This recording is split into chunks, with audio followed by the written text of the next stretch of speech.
I discovered the betrayal on a rainy April morning. The realtor's confused call woke me at 6 a.m. "Mrs. Cooper? I'm at the Pinewood property with potential buyers who claim they already have a purchase agreement. There must be some mistake." My stomach dropped as I gripped the phone tighter. I owned 3 investment properties in Portland, my financial security, my future, and I had no plans to sell any of them.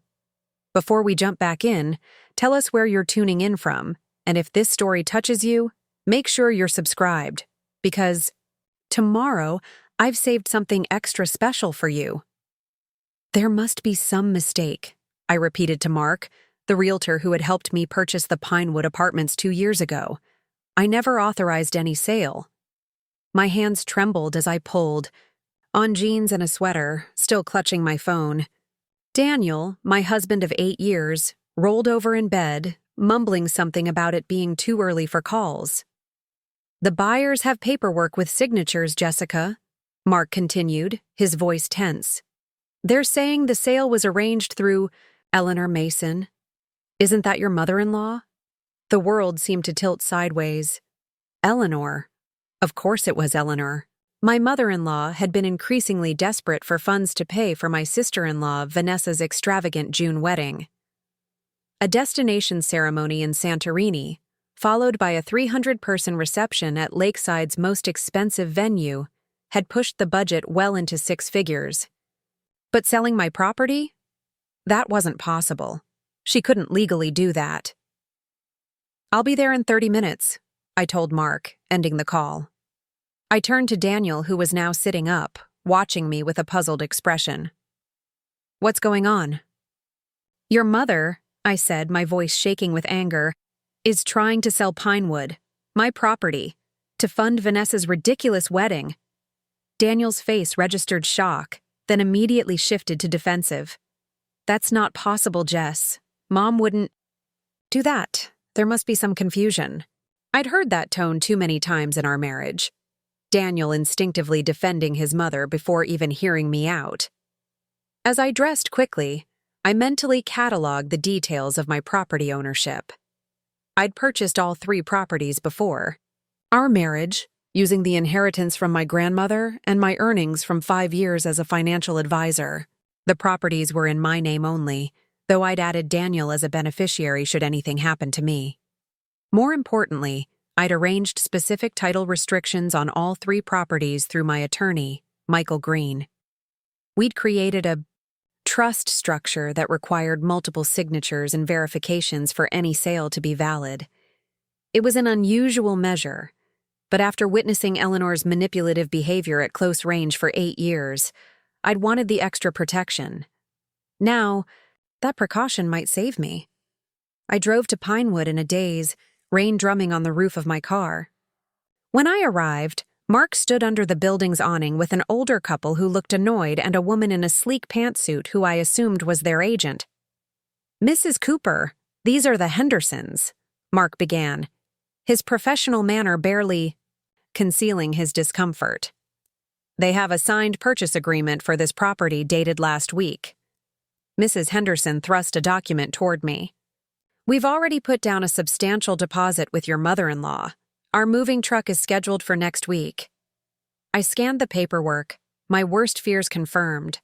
There was indeed a signature that resembled mine at the bottom, clearly forged, along with Eleanor's signature as a family representative.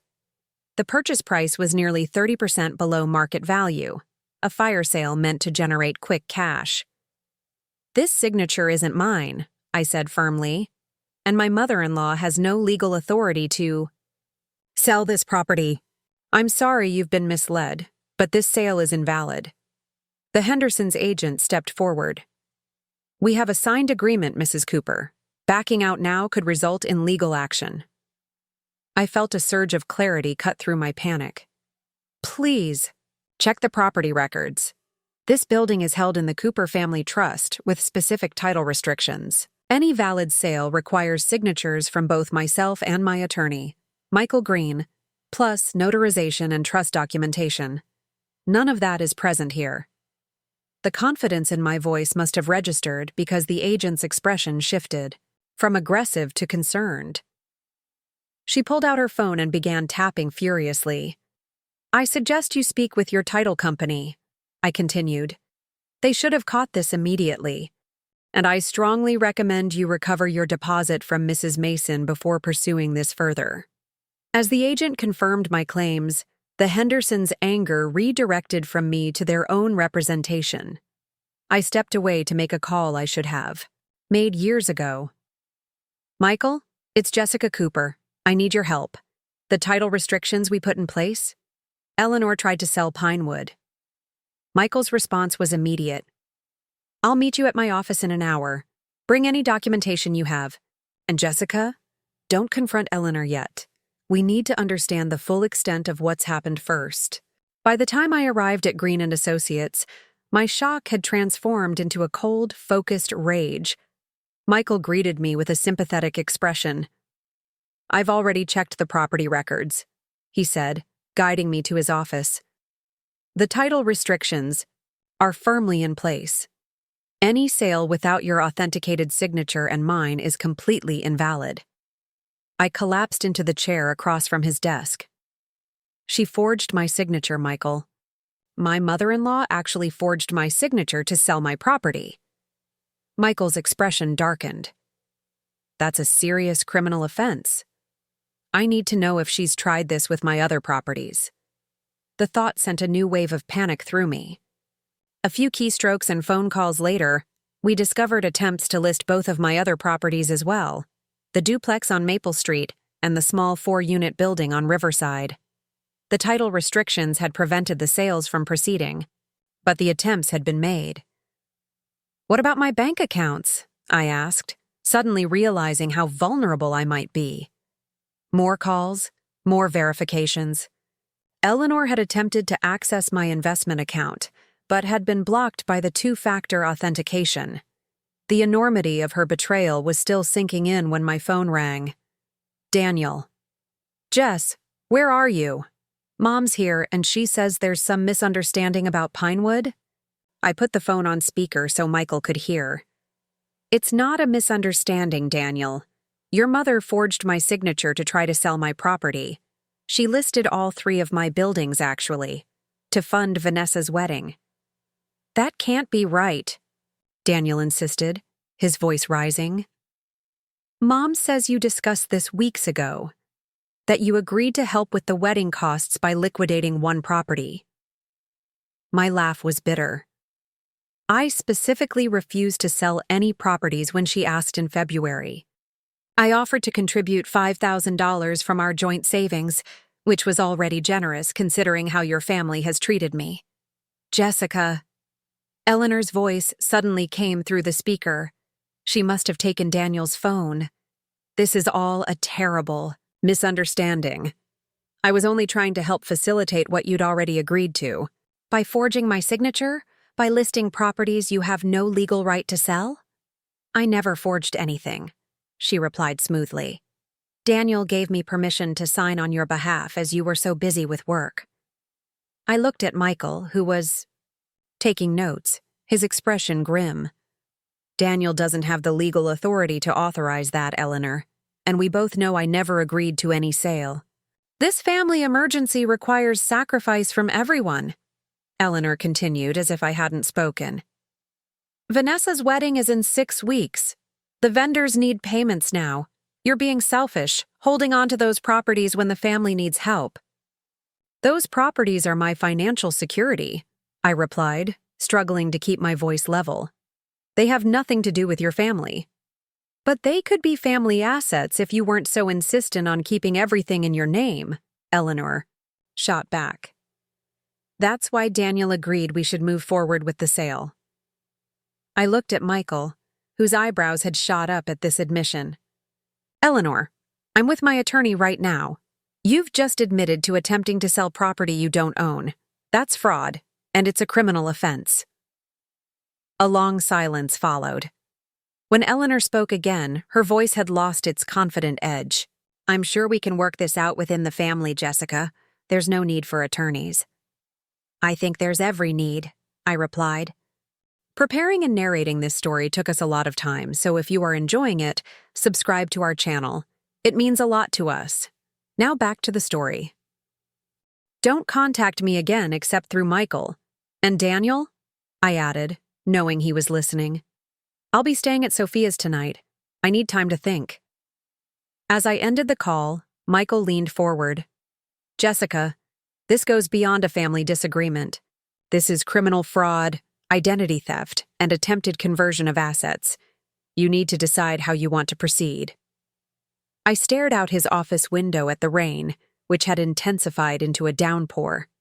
8 years of marriage, of trying to please the Mason family, of Daniel never quite taking my side when it mattered, and now, this ultimate betrayal. I need to know exactly what Daniel knew, I said finally. And I need to protect what's mine. Then let's start gathering evidence, Michael replied, opening a new file on his computer.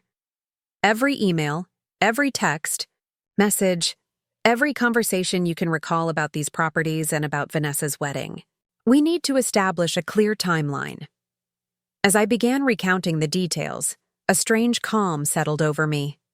The title restrictions I'd insisted on, the ones Eleanor and Daniel had mocked as paranoid, had just saved my financial future. Now I needed to figure out if my marriage was worth saving too. My phone pinged with a text from Sofia Rodriguez, my closest friend. Everything okay? Daniel just called looking for you, sounded weird. I quickly responded, No. Need a place to stay. We'll explain later. Her reply was immediate. Spare room ready. Wine uncorked. Come when you need to. Something about Sophia's simple offer of support broke through my shock. Tears filled my eyes, but I blinked them back. This wasn't the time for breaking down. It was time for standing up. Michael, I said, my voice steadier than I expected. I want to know exactly what legal options I have. Not just to stop the property sales, but to hold Eleanor accountable. And I need to understand what this means for my marriage. Michael nodded, his expression somber. We'll walk through everything step by step. But first, let's make sure your accounts and remaining properties are completely secure. By late afternoon, we had frozen any possible access to my financial accounts, verified the title restrictions were flagged prominently on all property records, and compiled initial evidence of Eleanor's fraud attempts. I felt drained but resolute when I finally left Michael's office. The drive to Sophia's house took me past the Riverside property, and I made an impulsive decision to stop.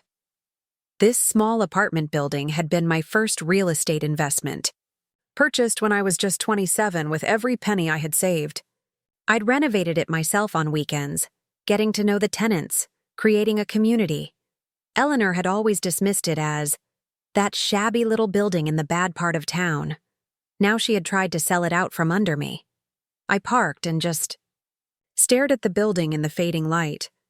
The modest sign I had designed, the new roof I had saved for, the garden boxes the tenants had built together last spring. This place represented so much more than just financial investment. It was the physical embodiment of my independence, my capacity to build something on my own. My phone rang again. Daniel, for the 4th time. I let it go to voicemail. Instead, I called the building manager, Carlos, who had been with me since the beginning. Jessica, good to hear from you, he answered cheerfully. Hi, Carlos. Has anyone been by the building recently? Someone claiming to be interested in buying or representing. Me? His pause told me everything I needed to know. Actually, yes. An older woman came by yesterday, said she was your mother-in-law, had some people with her who were taking measurements and asking about the tenants. I tried calling you but couldn't reach you. My heart sank. I'm sorry about that, Carlos. There's been a misunderstanding. That woman has no authority to sell this building. If she comes back, please don't let her in and call me immediately. Is everything okay, Jessica? His concern was genuine. It will be, I promised, hoping it was true.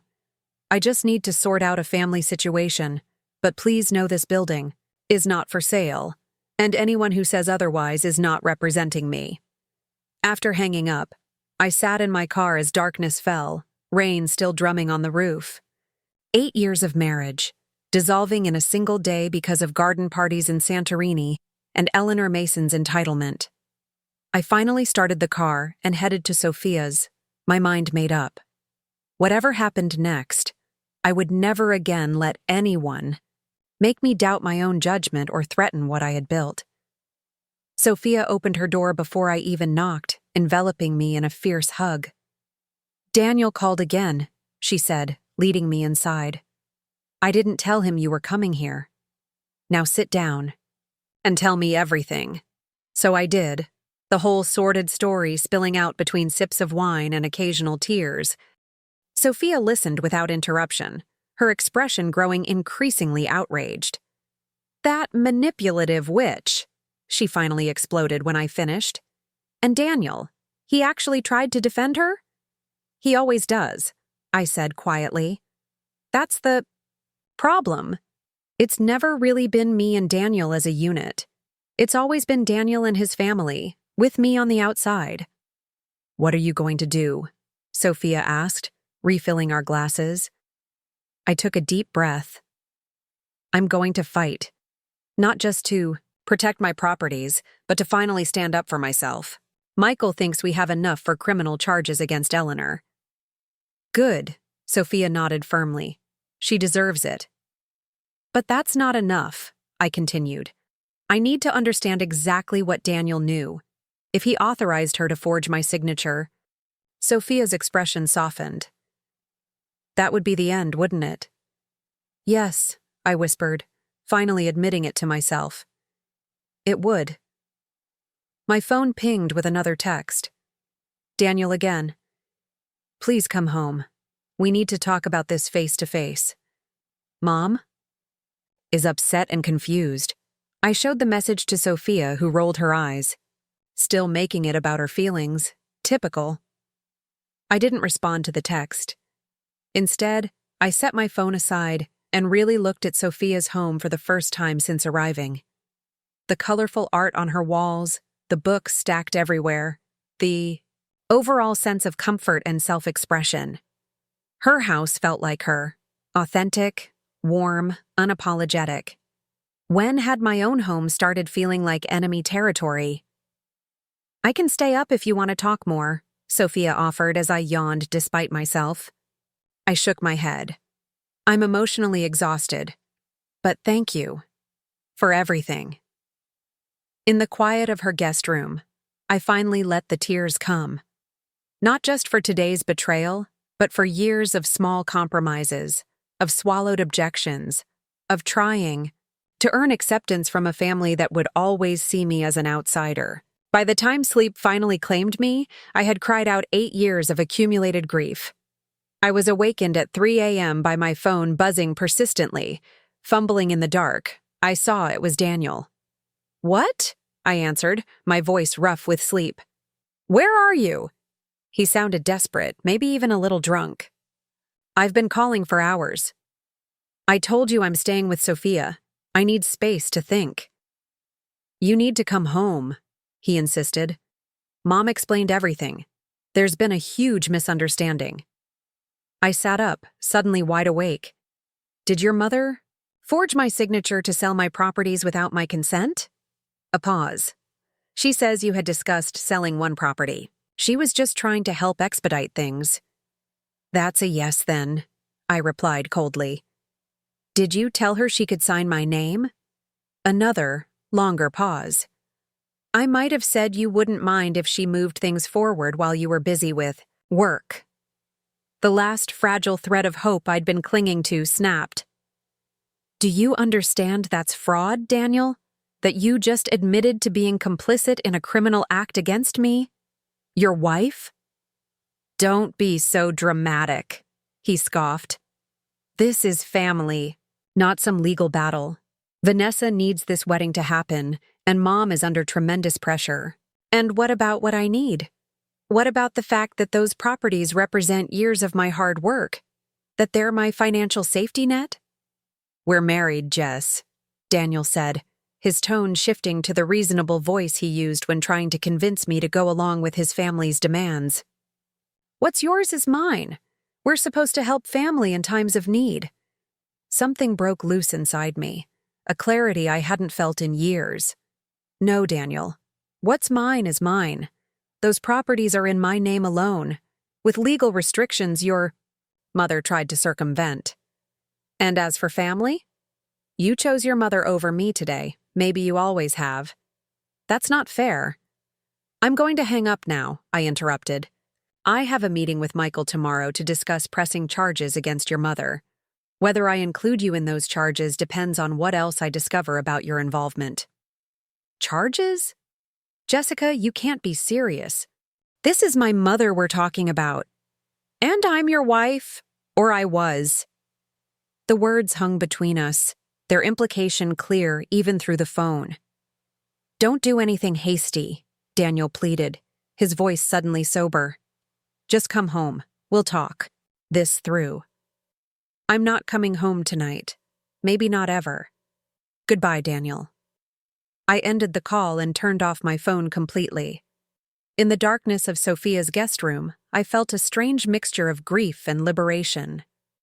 Tomorrow would bring difficult conversations, legal complications, and life-altering decisions.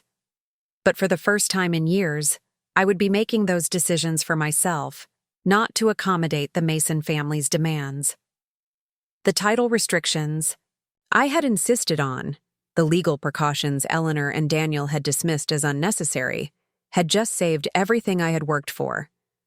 Now it was time to save myself. The morning light filtering through Sophia's guest room curtains woke me just after 7. For a blissful moment, I forgot yesterday's revelations. Then reality crashed back, heavy and unmistakable. I checked my phone, which I'd turned back on sometime during the night.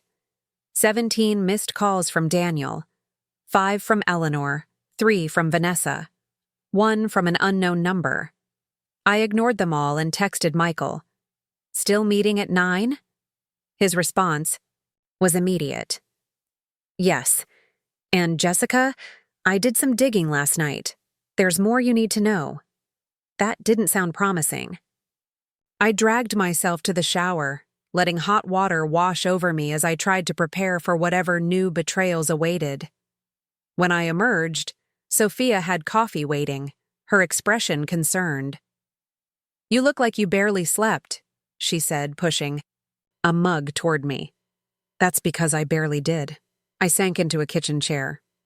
Daniel called at 3 a.m. He admitted he told Eleanor she could sign my name on documents. Sophia's eyes widened. That's not just a betrayal. That's illegal. I know. I stared into my coffee. I'm meeting Michael at 9 to discuss pressing charges. Against your husband? Sophia asked softly. The question hung in the air between us. My wedding ring felt suddenly heavy on my finger. I don't know yet. It depends what else I learn today. After breakfast, I drove to Michael's office through morning traffic, my thoughts churning. 8 years of marriage potentially ending over garden parties in Santorini and Eleanor Mason's entitlement. But no, it wasn't really about the wedding. It was about trust, respect, and where Daniel's loyalties truly lay. Michael was waiting in the conference room, not his office.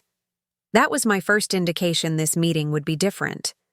My second was the elderly man sitting beside him, impeccably dressed in a tailored suit despite the early hour. Jessica, this is Arthur Winters, Michael said as I entered. He was managing partner at the firm before his retirement. He's also Eleanor Mason's cousin. I froze halfway to my seat. Her cousin? Arthur Winters' expression remained neutral. Second cousin, to be precise. Our mothers were first cousins. I looked at Michael, feeling suddenly vulnerable. I don't understand. Please sit, Arthur said, his voice surprisingly gentle. I believe I have information that will help your situation. I sat cautiously, keeping my eyes on Michael, who nodded reassuringly. Arthur reached out to me last night after hearing about yesterday's events through family channels. Family? Channels, I repeated, unable to keep the bitterness from my voice. Arthur folded his hands on the table. Mrs. Cooper, I want to be clear that my presence here represents a breach of family loyalty. Eleanor would consider this a betrayal.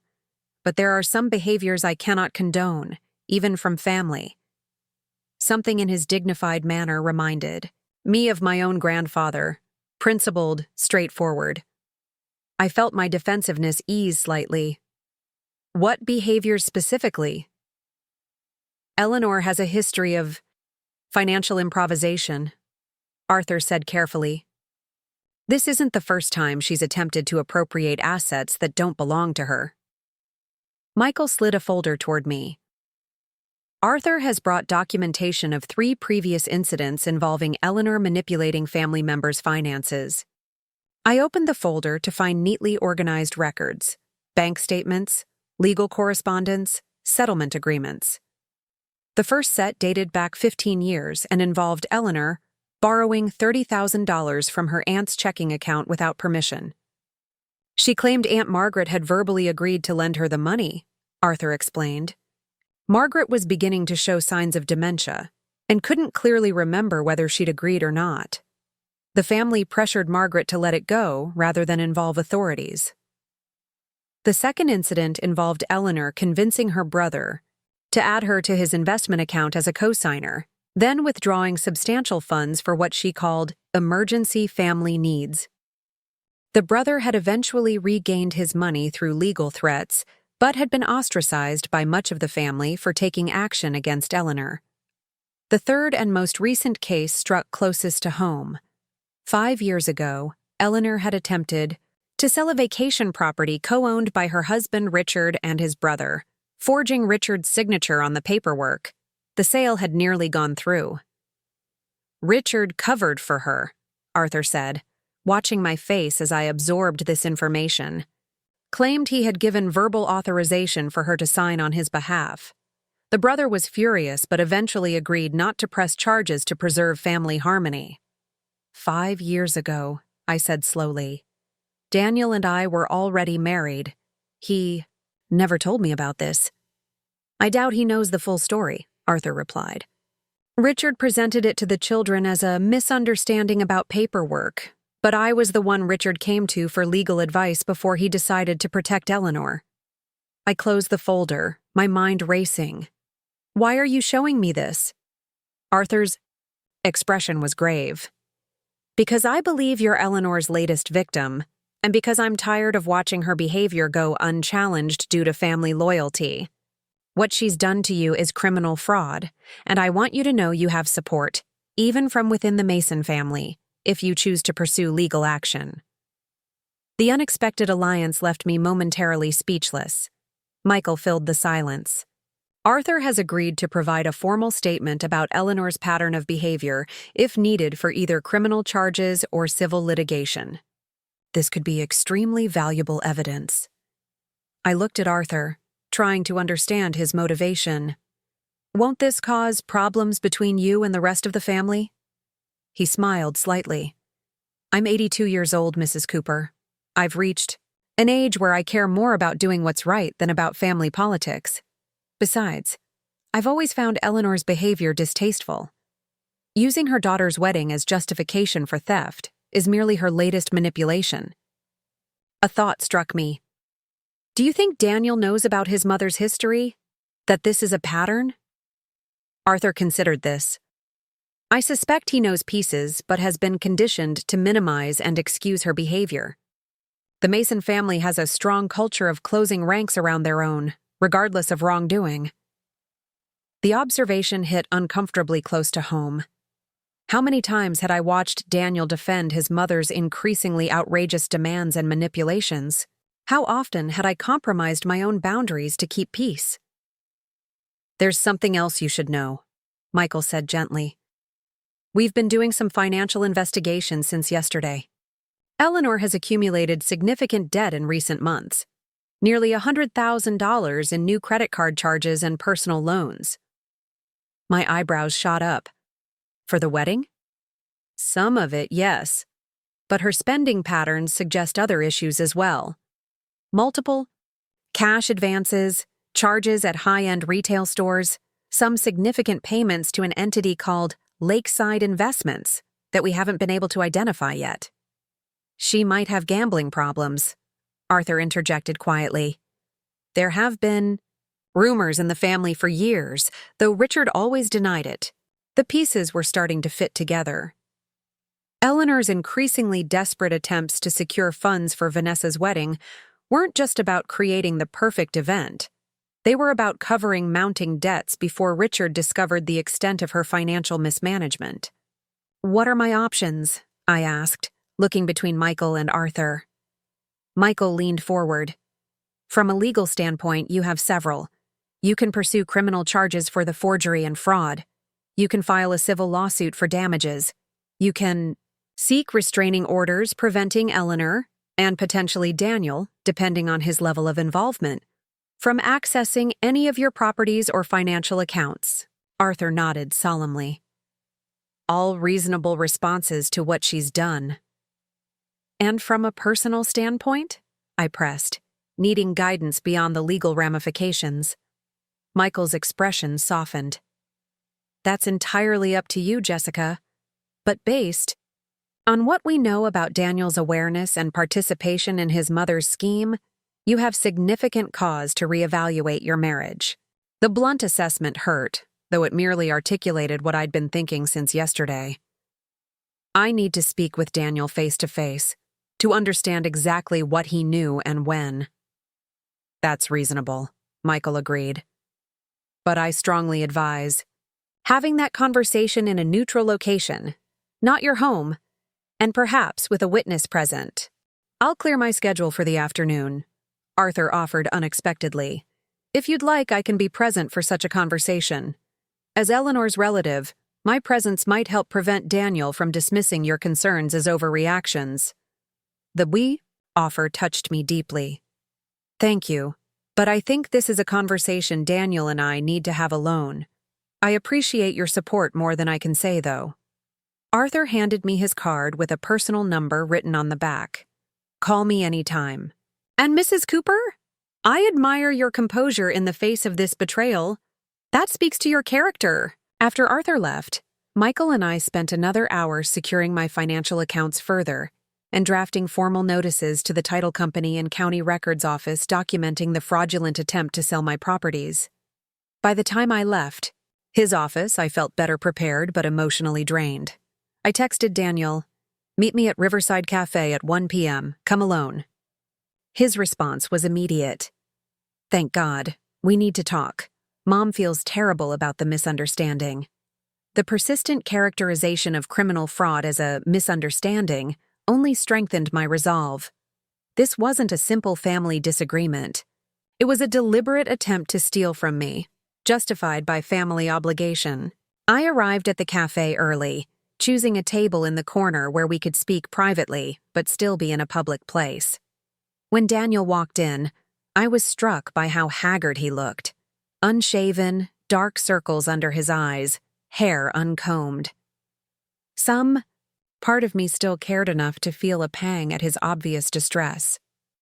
"Jess," he said, dropping into the seat across from me. "Thank you for meeting me. I've been so worried." I maintained my composure. "I have questions, and I need honest answers, Daniel. Complete honesty, for once." He flinched at the implication, but nodded. "Of course. Did you know your mother was planning to sell my properties?" "Not exactly," he hedged. "She mentioned helping with the wedding expenses by liquidating some assets, and I thought she meant talking to you about selling one property. Did you give her permission to sign my name?" He looked down, his fingers fidgeting with a sugar packet. I might have said something like, "If the paperwork needed to move forward and you were busy, she could help facilitate things." "That's a yes," I said flatly. "You authorized her to forge my signature." "I didn't think of it as forgery," he protested. "You're my wife. We share everything." "Except we don't. Those properties are in my name alone, and you know that. You've complained about it often enough." He had the grace to look ashamed. "It was just to help with Vanessa's wedding." You know how important this is to Mom. So important that she committed fraud? That you became complicit in it? I leaned forward. Daniel, do you even understand the seriousness of what happened? Your mother could go to prison for this. His head snapped up. Prison? Jessica, you can't be serious. This is family. Family doesn't steal from family, I countered. And yes, I am completely serious. I've been meeting with attorneys. I have documentation of the forgery and the fraudulent listing agreements. Daniel's expression shifted from defensive to pleading. Jess, please. Mom made a mistake. She got desperate because of the wedding costs. You know how she gets fixated on appearances. We can work this out within the family. Did you know about the incident 5 years ago? I asked, watching his face carefully. When your mother forged your father's signature to try to sell the lake house. His momentary confusion seemed genuine. What are you talking about? There was some paperwork issue with Uncle Jim's share of the property, but that was just a misunderstanding. No, Daniel. Your mother forged your father's signature, just like she forged mine. Your father covered for her. Arthur Winters told me everything. This morning. Arthur? What does my dad's cousin have to do with this? I explained my meeting with Arthur and Michael, watching Daniel's face as he absorbed the revelation that his mother had a pattern of financial misconduct stretching back years. His shock seemed authentic, which offered a small measure of relief. Perhaps he hadn't known the extent of Eleanor's behavior. I had no idea, he said finally, his voice hollow. Dad never explained it that way. There's more, I continued, deciding to lay all the cards on the table. Your mother has accumulated substantial debt recently, around $100,000. Some for the wedding, but a lot that can't be accounted for. Arthur thinks she might have gambling problems. Daniel shook his head vehemently. No, that's not possible. Mom is always so careful with money. She tracks every penny. Every penny of other people's money, perhaps. Michael has the financial records, Daniel. The debt is real. He sat back, running his hands through his hair in a gesture of distress I knew well. This can't be happening. It is happening, I said quietly. And now, I need to know where you stand, because the Daniel I married would never have helped anyone steal from me, not even his mother. His eyes met mine, tormented. I never thought of it as stealing. Mom said you'd discussed it, that you'd agreed in principle but were dragging your feet on the paperwork. She said sometimes you need a little push to follow through on commitments. The manipulation was so transparent it would have been laughable if it weren't so devastating. And you believed that? That I'd agree to sell properties I've worked years to acquire and maintain at a substantial loss for your sister's destination. Wedding? When you put it that way, he trailed off, then tried again. I just didn't think it through. Mom was so stressed about the wedding costs, and you've always been so independent about your finances. Sometimes it feels like you don't really see us as family. There it was, the fundamental disconnect that had always existed in our marriage. My independence interpreted as withholding, my boundaries seen as rejection.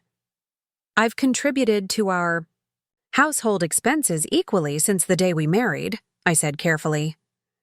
I've attended every Mason family event, listened to your mother's criticism with a smile, even donated to family causes I didn't particularly support. But maintaining my financial independence doesn't mean I'm not committed to our family. It means I'm not willing to be financially vulnerable, and given what just happened, that was clearly the right decision. Daniel had no response to that, his gaze dropping back to the table. I need to know what you're going to do now, I pressed. Your mother committed fraud. I have the evidence. Will you stand with me if I pursue legal action? The question visibly tore at him, his loyalty to his mother warring with whatever feelings he still had for me. Can't we find another way? Maybe Mom could apologize, make some kind of restitution? This goes beyond an apology, Daniel. She tried to sell properties worth over $1 million combined without my consent. She forged my signature. She would have left me financially devastated if not for the title restrictions I put in place, restrictions you mocked me for creating. He winced at the reminder. When I'd first established the trust and title restrictions 3 years ago, he'd accused me of being paranoid, of not trusting the family. "What do you want me to do?" he asked finally. "I want you to recognize the severity of what happened.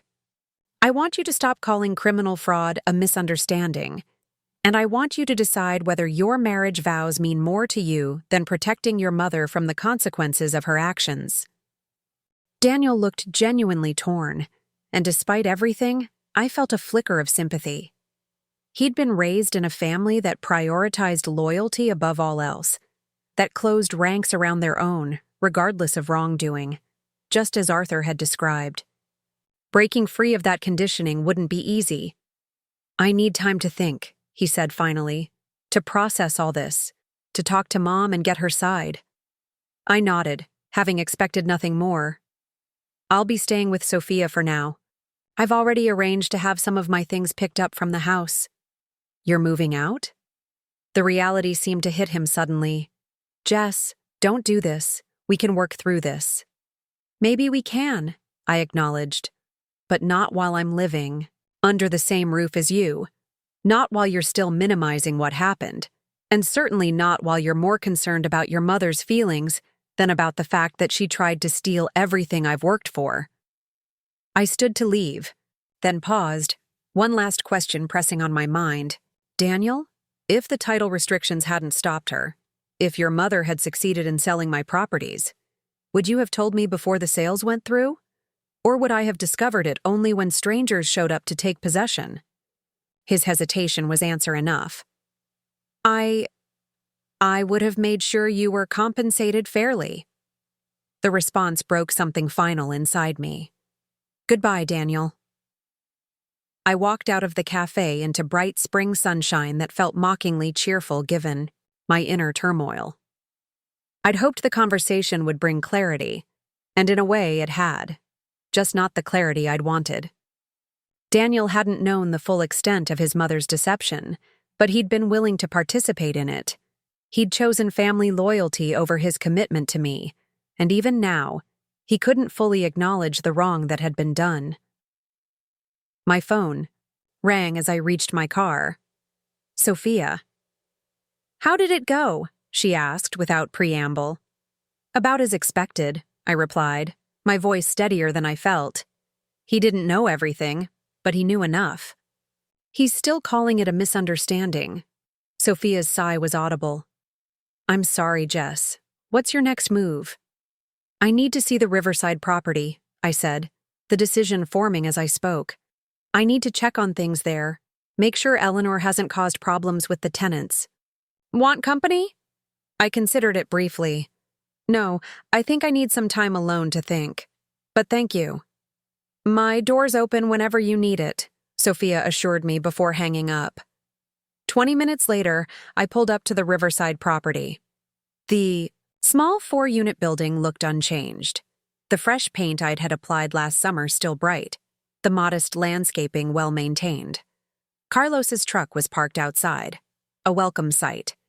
He emerged from the building as I approached. Surprise. And then concern crossing his face. "Jessica, I was just about to call you. That woman, your mother-in-law, she's back. With some official-looking people. They're inspecting Unit 3 right now." My blood ran cold. "What? How did they get in?" Carlos looked uncomfortable. "She had keys. Said you'd authorized a pre-sale inspection. I tried calling you again, but..." "It's not your fault," I assured him quickly. "She doesn't have authorization for anything. Those keys must be copies of Daniel's set." I marched toward the building, righteous anger propelling me forward. The door to Unit 3 was open, voices drifting out into the hallway. I recognized Eleanor's immediately, crisp, authoritative, the voice that had intimidated me for years at family gatherings. No more. I stepped into the apartment to find Eleanor showing 2 men in business attire around the kitchen. Mrs. Chen, the elderly tenant who had lived there for years, sat on her sofa looking confused and distressed. The cabinets will obviously need updating, Eleanor was saying, but the space has potential for— Get out of this apartment, I interrupted, my voice cutting through the room like a blade. Now! Eleanor turned, momentarily startled before her expression settled into practiced disdain. Jessica, dear, I was just showing the property assessors around. Nothing to concern yourself with. These are not authorized inspections, I addressed the men directly. This woman has no legal right to show this property or discuss its sale. She has fraudulently presented herself as having authority she does not possess. The men exchanged uncomfortable glances. One stepped forward, extending a business card. James Wilson, Wilson Property Assessments. We were contracted by Mrs. Mason to evaluate 3 properties for potential sale. I took the card. Mr. Wilson, I am Jessica Cooper, the legal owner of this building. Any sales authorization Mrs. Mason claimed to have is fraudulent. My attorney has already documented the forgery and fraudulent listing attempts. Eleanor's composure slipped slightly. Don't be dramatic, Jessica. Daniel and I were simply moving things forward while you were busy. The family needs these funds for Vanessa's wedding. You've known that for months. I turned to Mrs. Chen, who was watching the confrontation with wide eyes. Mrs. Chen, I apologize for this intrusion. Your home is not for sale. You will not be displaced. I promise you that. Relief washed over the elderly woman's face. Thank you, Miss Jessica. I was worried when they started measuring everything. I faced Eleanor again, finding a strange calm in my fury. You need to leave this building immediately. If you return, or attempt to access any of my properties again, I will call the police and file additional charges beyond those my attorney is already preparing. Charges? Eleanor's voice rose an octave. Don't be absurd. This is a family matter. My forgery and fraud are criminal offenses, not family matters, I replied evenly. The fact that you're my mother-in-law doesn't give you the right to steal from me. The assessors were already backing toward the door, clearly wanting no part of this family drama. We'll, put our evaluation on hold pending resolution of ownership questions, James Wilson mumbled. Once they were gone, Eleanor's polished veneer cracked completely. How dare you humiliate me like that, after everything our family has done for you? What exactly has your family done for me, Eleanor? I asked quietly. Besides criticize my career choices, question my commitment to Daniel, and now attempt to steal my financial security? We welcomed you, she snapped. We included you in a family far above your modest origins. And this is how you repay that generosity? By refusing to help when Vanessa needs you? The classism that had always simmered beneath the surface of her treatment of me was now fully exposed. In Eleanor's mind, my marriage to Daniel had been an elevation of my status, a favor granted that required perpetual gratitude and compliance. I offered to contribute $5,000 to Vanessa's wedding, I reminded her. You dismissed it as inadequate. Now I understand why. You needed much more to cover the debts you've been accumulating. Eleanor paled slightly. What are you talking about?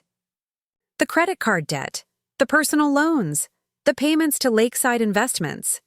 Does Richard know about any of that, I wonder? For the first time since I'd known her, Eleanor Mason looked genuinely frightened. You don't know what you're talking about. I know enough, I replied. Enough to understand that this wasn't just about Vanessa's wedding. You're in financial trouble, and you saw my properties as the solution. She drew herself up, dignity reasserting itself. I've made some investments that temporarily strained our liquidity. The wedding expenses simply came at an inconvenient time. Once Richard's year-end bonus comes through, save the explanations for your husband, I cut her off. And for the authorities, if it comes to that. Now I want the keys you use to access this building. I don't have to— The keys, Eleanor. Now. I held out my hand, surprised by my own steadiness. After a moment of tension, She reached into her purse and extracted a keyring with several keys. "These are Daniel's copies," she said stiffly. "He'll need them back." "I'll make sure he gets new ones if necessary," I replied, pocketing the keys. "Now leave, and don't come back." Eleanor gathered her designer handbag and jacket, her movements precise despite her obvious anger. At the door, she paused. "Daniel will never choose you over family. You know that, don't you?" The comment was designed to wound, and it found its mark. But I refused to show it. That's for Daniel to decide. But regardless of his choice, I deserve better than what either of you have offered. After she left, I sank onto Mrs. Chen's sofa, suddenly exhausted. The elderly woman patted my hand sympathetically. "Family trouble's very hard," she said in her limited English. "You strong woman. You be okay." I smiled at her simple encouragement. "Thank you, Mrs. Chen. And I'm so sorry about this intrusion." "No worry, I know you good landlord. Not sell my home." Her faith in me was touching. I spent the next hour checking on all the tenants, reassuring them their homes were secure, then reviewing the property with Carlos to make sure Eleanor hadn't caused any damage or problems beyond the unauthorized entry. As the afternoon waned, I found myself sitting on a bench in the small garden behind the building, watching the spring sun begin its descent. My phone vibrated with a text from Michael. "Arthur provided formal statement today. We're ready to proceed with legal action whenever you decide. No rush." The support bolstered me. I wasn't alone in this fight. I had Michael's legal expertise, Arthur's insider knowledge of the Mason family, Sophia's unwavering friendship, and my own resilience, forged through years of building my life and investments independently. Eleanor's parting shot echoed in my mind. "Daniel will never choose you over family." Perhaps she was right. But as I sat in the garden of the first property I'd ever purchased, watching tenants return home from work to apartments I had carefully maintained, I realized something important. Even if I lost my marriage, I would not lose myself or what I had built. The title restrictions I'd insisted on creating, the legal precautions Eleanor and Daniel had dismissed as unnecessary paranoia, had protected me when those closest to me had failed to do so. Now it was time to protect myself emotionally to establish boundaries as secure as those legal protections. I texted Daniel. "I've retrieved your keys from your mother, who was conducting unauthorized property inspections today. I've changed the locks. When you're ready to truly talk about everything, let me know." His response came quickly. "This has gone far enough, Jess. Come home so we can sort this out as a family." I stared at the message, noting the telling word choice. Not as a couple, but as a family. The Mason family, with its closing of ranks and excusing of wrongdoing. For 8 years, I'd tried to become part of that family, compromising my own values and boundaries in the process. No more. I typed simply, "I am home," and turned off my phone. The morning after my confrontation with Eleanor at the riverside property, I woke in Sophia's guest room with a sense of clarity I hadn't felt in years. My phone, which I'd turned back on before falling asleep, showed 3 missed calls from Daniel and 1 from Michael. I responded to Michael first, arranging to meet him at his office at 11. Sophia was already in the kitchen when I emerged, coffee brewing and her laptop open as she worked on designs for her interior design business. "You look better," she observed, pushing a mug toward me. "More like yourself." I realized she was right. Despite the upheaval of the past 48 hours, I felt strangely liberated. I think I've been compromising myself for so long, I forgot what it felt like not to. Sophia nodded. The Jessica I knew in college wouldn't have tolerated half of what the Masons have put you through over the years. Her words stung with truth. The ambitious, independent woman who had methodically built her investment portfolio one property at a time had gradually been eroded by the constant pressure to conform to the Mason family's expectations. I'm meeting with Michael this morning, I said, changing the subject slightly. We need to decide how to proceed legally. Are you really considering pressing charges against Eleanor? Sophia asked, her tone neutral. I sipped my coffee, considering the question carefully. I think I have to. This isn't just about me anymore. Arthur revealed a pattern of financial misconduct stretching back years. If Eleanor faces no consequences this time, she'll just find another victim. What about Daniel? The question I'd been avoiding. I don't know yet. He was complicit, but I don't think he understood the full extent of what his mother was doing. Is that enough? Sophia pressed gently. Being too willfully blind to see his mother's crimes against his own wife? Before I could answer, my phone rang. Daniel again. After a moment's hesitation, I answered. Jess, he sounded relieved. Finally, we need to talk. Mom explained everything. There's been a huge misunderstanding. I closed my eyes briefly, tamping down my frustration at the continued use of that word. What exactly did she explain, Daniel? She didn't know the properties were only in your name. She thought they were marital assets we jointly owned. That's why she didn't think she needed your specific permission. The lie was so transparent it was almost laughable. Daniel, your mother has been criticizing me for years for keeping my properties separate.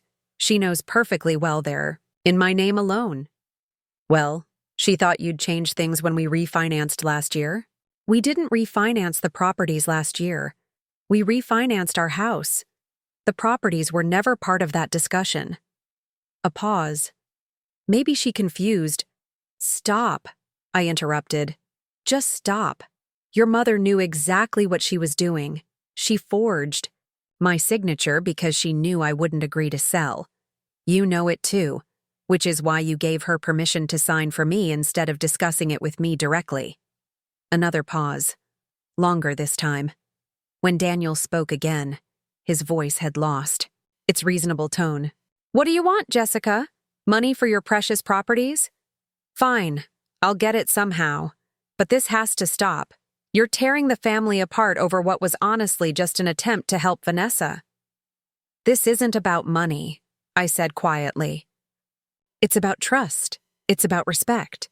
It's about the fact that your mother committed fraud and you helped her do it. So what now? You're going to press charges? Have my mother arrested? Destroy our family over some paperwork? The dismissal of criminal fraud as some paperwork told me everything I needed to know about where Daniel stood. I'm meeting with Michael today to discuss our options. I think you should do the same. Get a lawyer, Daniel. You're going to need one. I ended the call before he could respond, my hands shaking slightly. Well, Sophia said after a moment, I think that answers the question about where he stands. Yes, I agreed sadly. I think it does. 2 hours later, I sat across from Michael in his office, recounting my confrontation with Eleanor at the Riverside property and my conversation with Daniel that morning. So she's still actively trying to sell the properties, Michael said, making notes. Even after being caught in the forgery. That's bold. Eleanor has always been bold, I replied. She's used to getting what she wants. And she's desperate. For money right now. Michael nodded. The financial investigation has turned up more concerning information. Those payments to Lakeside Investments we noticed? It's a private gambling club. Eleanor has been making substantial payments there for over a year. The confirmation of Arthur's suspicion didn't surprise me. Does her husband know? Unlikely. The credit cards and personal loans are all in her name only. She's been careful to keep them separate from family finances. Until she ran out of options and turned to my properties, I concluded grimly. Exactly. Michael set down his pen. Jessica, it's time to make some decisions about how you want to proceed. We have several options. He laid them out methodically, his legal training evident in his clear explanation of the potential pathways forward. We could pursue criminal charges against Eleanor for forgery and fraud, which could potentially result in her arrest and prosecution. We could file civil litigation seeking damages for the attempted theft and the disruption to my business operations. We could pursue both simultaneously. And what about Daniel?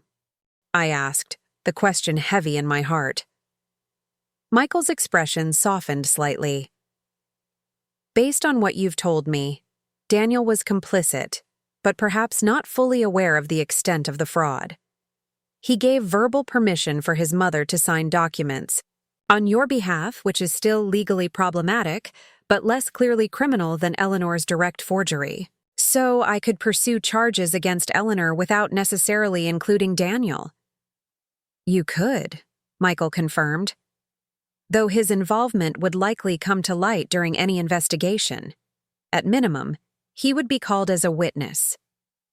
I considered this, trying to separate my emotional response from the practical reality. What would you advise? From a purely legal standpoint, you have an extremely strong case against Eleanor. The forgery is documented, we have evidence of her attempting to access your accounts, and now witness testimony about her unauthorized property inspections. With Arthur's statement about her pattern of behavior, a prosecutor would likely be very interested. He paused, then continued. From a personal standpoint, this is obviously complicated by family relationships. Criminal charges would almost certainly end your marriage, as Daniel would be forced to choose sides in a very public and consequential way. The blunt assessment hurt, but I appreciated Michael's honesty. I think the marriage might be over. Already, I admitted quietly. Daniel is still framing this as a misunderstanding that I'm blowing out of proportion. He doesn't see the severity of what his mother did, or his own role in it. Michael nodded sympathetically. I'm sorry, Jessica. I know this isn't what you wanted. No, I agreed. But it's what I need to deal with now. I straightened in my chair, decision forming. I want to proceed with both criminal and civil action against Eleanor. I'll leave Daniel's involvement for the authorities to determine based on evidence. Are you certain? Once this process starts, it can't easily be stopped. I'm certain, I replied, surprised by my own steadiness. Eleanor has been doing this for years, according to Arthur. She's hurt other family members and faced no consequences because everyone closed ranks to protect her. That stops now. Michael made some notes, then looked up. There's one more thing we should discuss. In addition to legal action, we should take steps to formally secure your properties and document their current condition. If Eleanor is still actively trying to sell them, there's a risk she might take more desperate measures. What kind of measures? Property damage, tampering with tenant relationships, anything that might devalue the properties or create problems for you as the owner. I've seen vindictive family members do considerable damage when they feel cornered. The suggestion sent a chill through me. I hadn't considered that Eleanor might physically target the properties themselves. What do you suggest? A formal property assessment and documentation of current condition. Security cameras, if there aren't already some, installed. Written statements from tenants about any interactions with Eleanor or others claiming to represent you.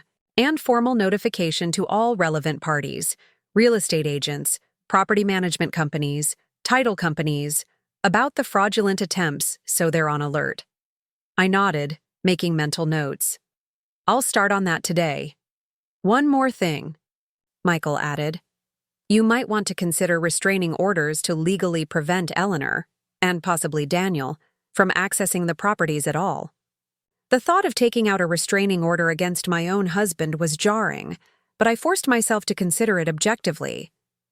If Daniel was still supporting his mother's actions, he might help her continue her attempts to undermine my ownership. Let's prepare the paperwork for restraining orders, I decided. I'll decide whether to file against Daniel after I've had a chance to speak with him again. Michael looked relieved. I think that's wise. We can have everything ready to file, if needed. By the time I left Michael's office, we had a comprehensive plan in place. He would begin preparing the criminal complaint against Eleanor while I secured the properties and gathered additional documentation. We scheduled a follow-up meeting for 2 days later to review everything before formal filing. As I walked to my car, I felt a strange mix of sadness and determination.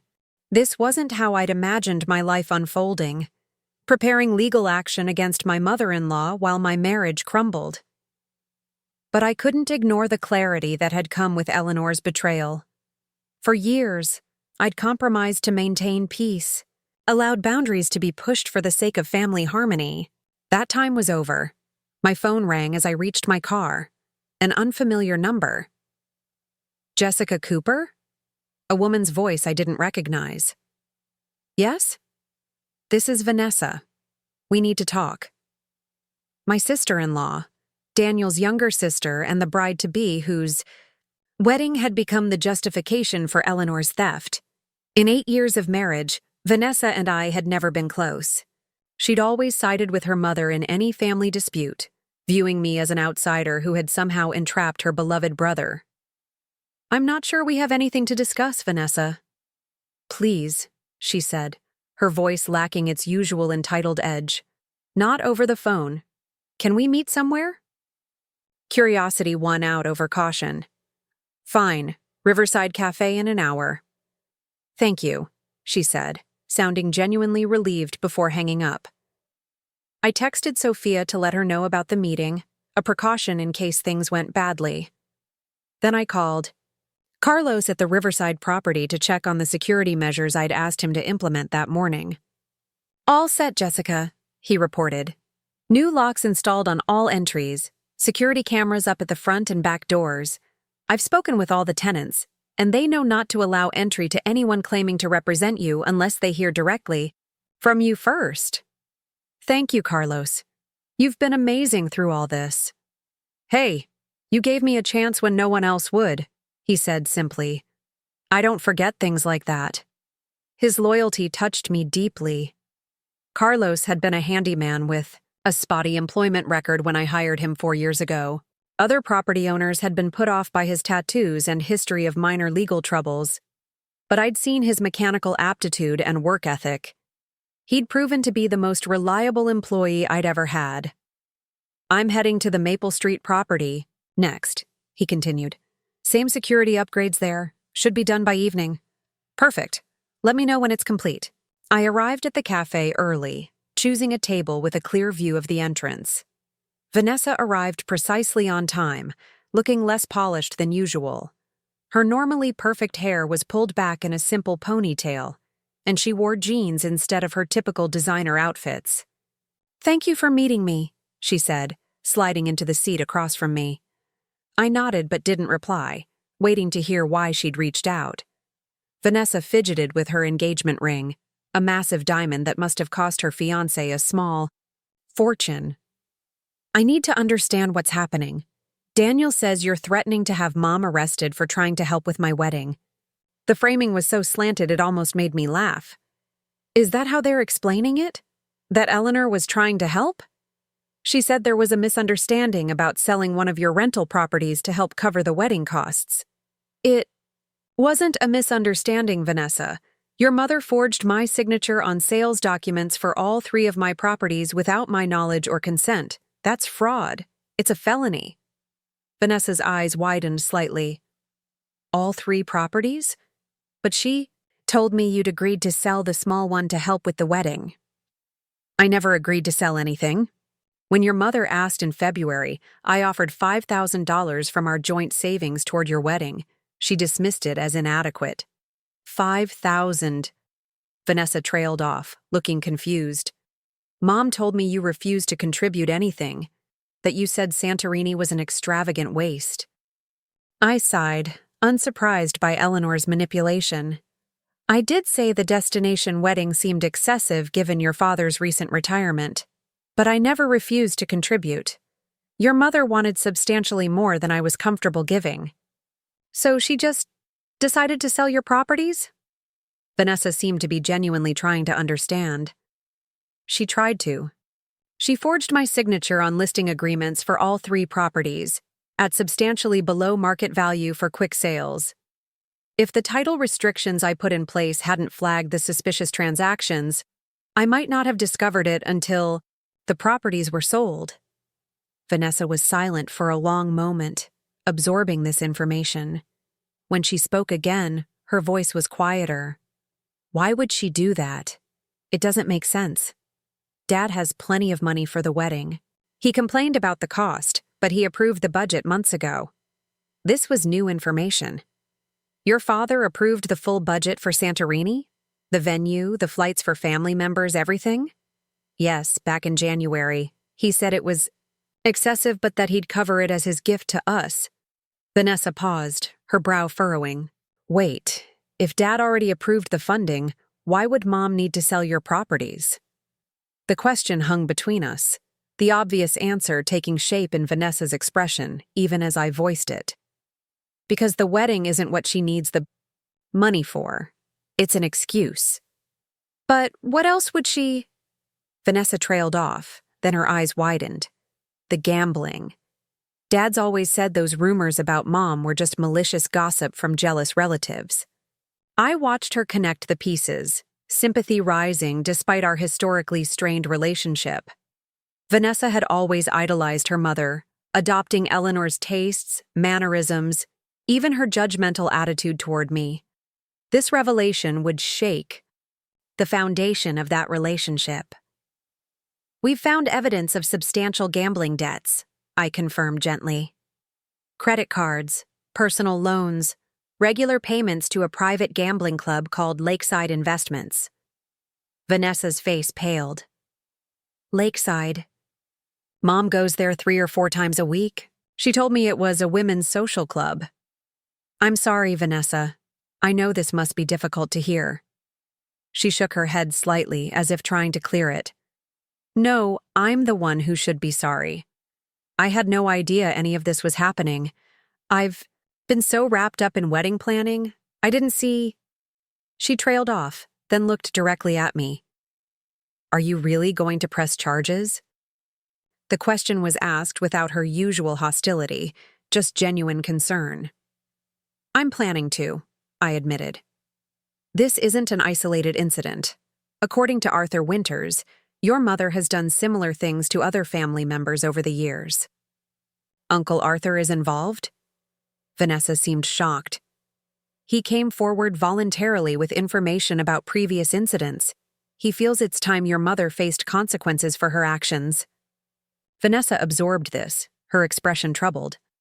What about Daniel? Is he in legal trouble too? That depends on what he knew and when, I replied carefully. He admits he gave your mother permission to sign documents on my behalf, which is legally problematic, but less clearly criminal than the direct forgery. And your marriage? Can you and Daniel work through this? The simple question carried complex emotions. I could see genuine concern in Vanessa's eyes, perhaps the first time she'd ever shown real interest in my feelings. I don't know, I answered. Honestly. Daniel is still minimizing what happened, still defending your mother's actions.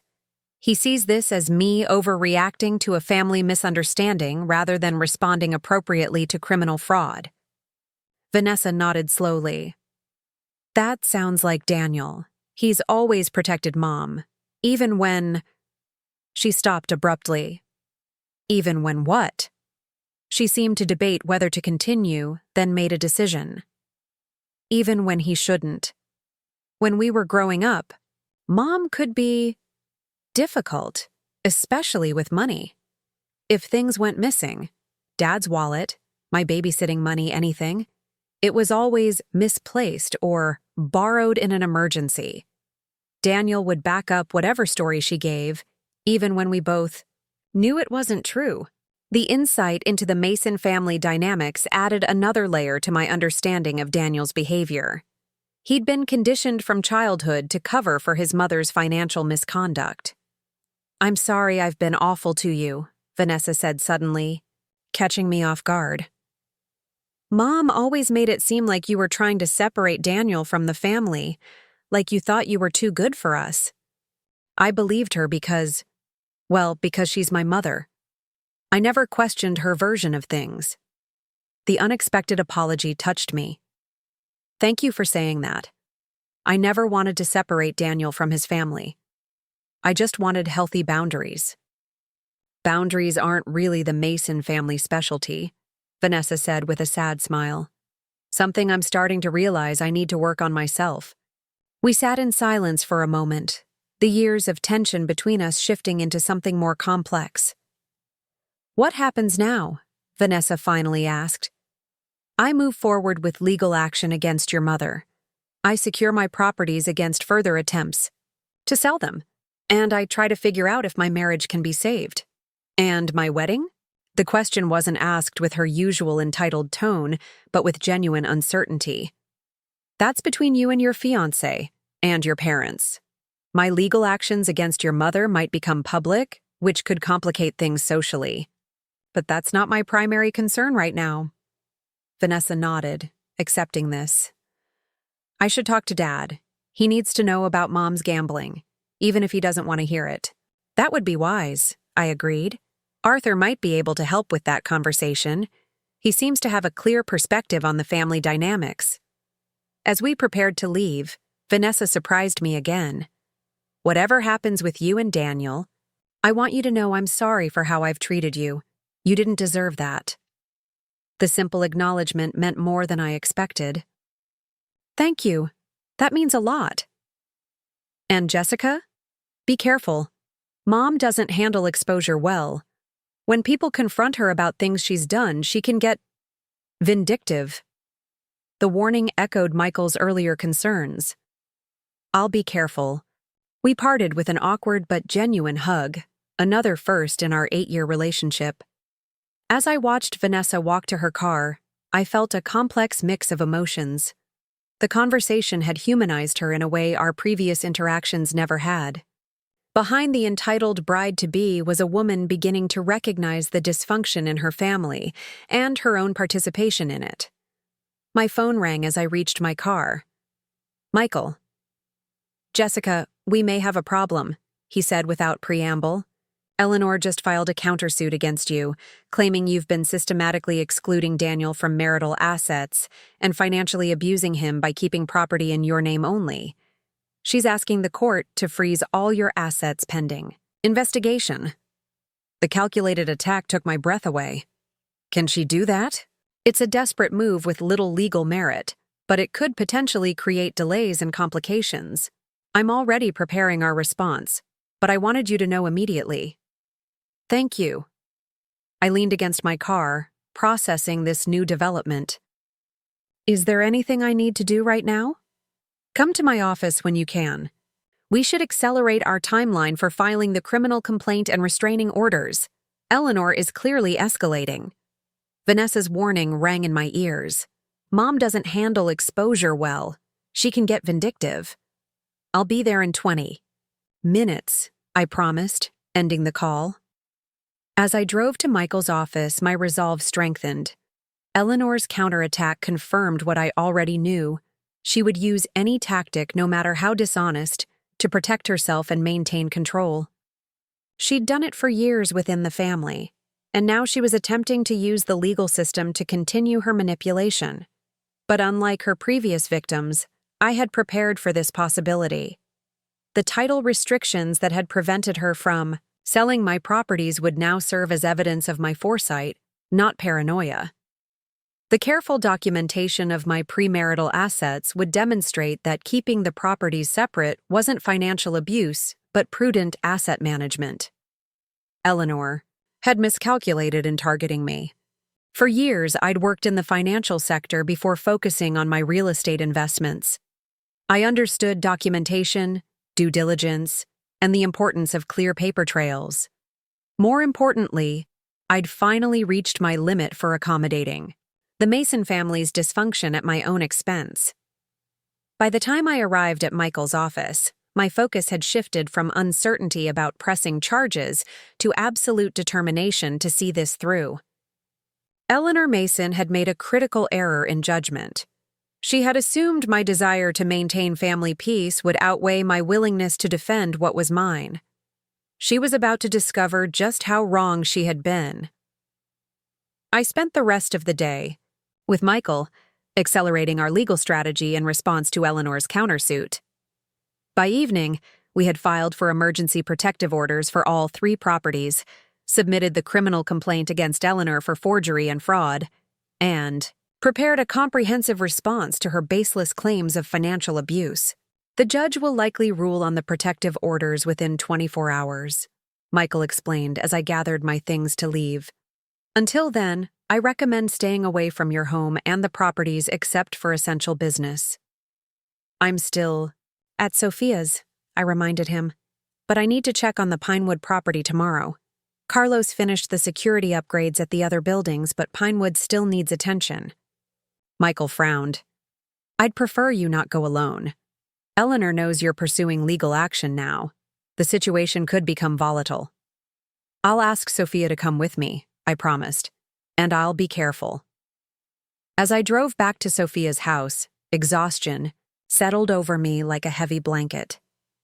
The past 3 days had been a whirlwind of betrayal, confrontation, and legal maneuvering.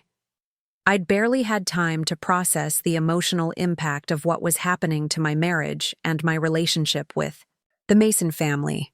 Sophia was working late, so I had the house to myself. I poured a glass of wine and settled onto her back porch, watching the spring twilight deepen into darkness. My phone had been mercifully quiet since the meeting with Vanessa, but as if summoned by my thoughts, it rang. Daniel. I answered after brief hesitation. Hello? Mom's been served with legal papers. His voice was tight with anger. Criminal charges, Jessica? Really? She committed criminal fraud, Daniel. What did you expect? I expected my wife to handle family matters within the family, he snapped. Not go nuclear and involve the courts. Do you have any idea what this will do to my mother's reputation? To our family name? The selfishness of his concern struck me anew. Your mother forged my signature to steal properties worth over $1 million, and you're worried about her reputation? It wasn't stealing. It was liquidating assets for a family need. They weren't her assets to liquidate, I countered, my patience wearing thin. And according to Vanessa, your father had already approved the full wedding budget months ago. The wedding wasn't even the real reason your mother needed money. A pause. What are you talking about? I had coffee with Vanessa this afternoon. She told me your father approved the Santorini wedding budget in January, which means your mother's claim about needing funds for the wedding was a lie. That doesn't make sense, Daniel said, but I heard uncertainty creeping into his voice. It makes perfect sense when you factor in the evidence of your mother's gambling debts. The cash advances, the personal loans, the regular payments to Lakeside Investments. Lakeside is a women's social club, he protested automatically. It's a private gambling club, Daniel. Your mother has been going there 3 or 4 times a week, according to Vanessa. She's accumulated nearly $100,000 in debt over the past year? Silence stretched between us as Daniel absorbed this information. When he finally spoke, his voice had lost some of its defensive edge. That can't be right. Mom is always so careful with money. With your father's money, perhaps. But she's been hiding these debts in her name only. Michael has the financial records, Daniel. The evidence is clear. Another long pause. Even if that's true, pressing criminal charges is extreme. We can handle this as a family. Get Mom some help if she needs it. I sighed, saddened by his continued inability to see the severity of the situation. This isn't just about getting your mother help. She committed serious crimes that could have left me financially devastated. And it's not the first time she's done something like this. Arthur Winters provided documentation of 3 previous incidents where your mother appropriated family members' assets without permission. Arthur? Daniel sounded genuinely surprised. Mom's cousin Arthur is involved in this? He came forward, voluntarily. He's tired of watching the family protect Eleanor from the consequences of her actions. This is a lot to process, Daniel admitted, his anger seeming to deflate. But Jessica, criminal charges could mean jail time. I can't just stand by and let that happen to my mother. I understand that, I said quietly. And I'm genuinely sorry it's come to this. But I can't ignore what she did either. So where does that leave us? Our marriage? The question I'd been dreading. I don't know, Daniel. You've been complicit in your mother's attempt to steal from me. You gave her permission to sign my name on legal documents. You defended her actions even after learning she forged my signature. These aren't small issues we can just move past. I never meant to hurt you, he said, his voice suddenly tired. I was just trying to keep peace in the family. You know how Mom gets when she's fixated on something. I do know, I acknowledged. But your role as my husband should have been to protect me from that, not facilitate it. What can I do to fix this?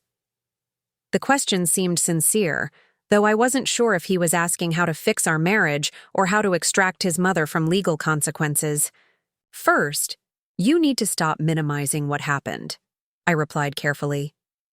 Your mother committed forgery and fraud. It wasn't a misunderstanding or a family matter. It was criminal behavior that would have had serious consequences for me.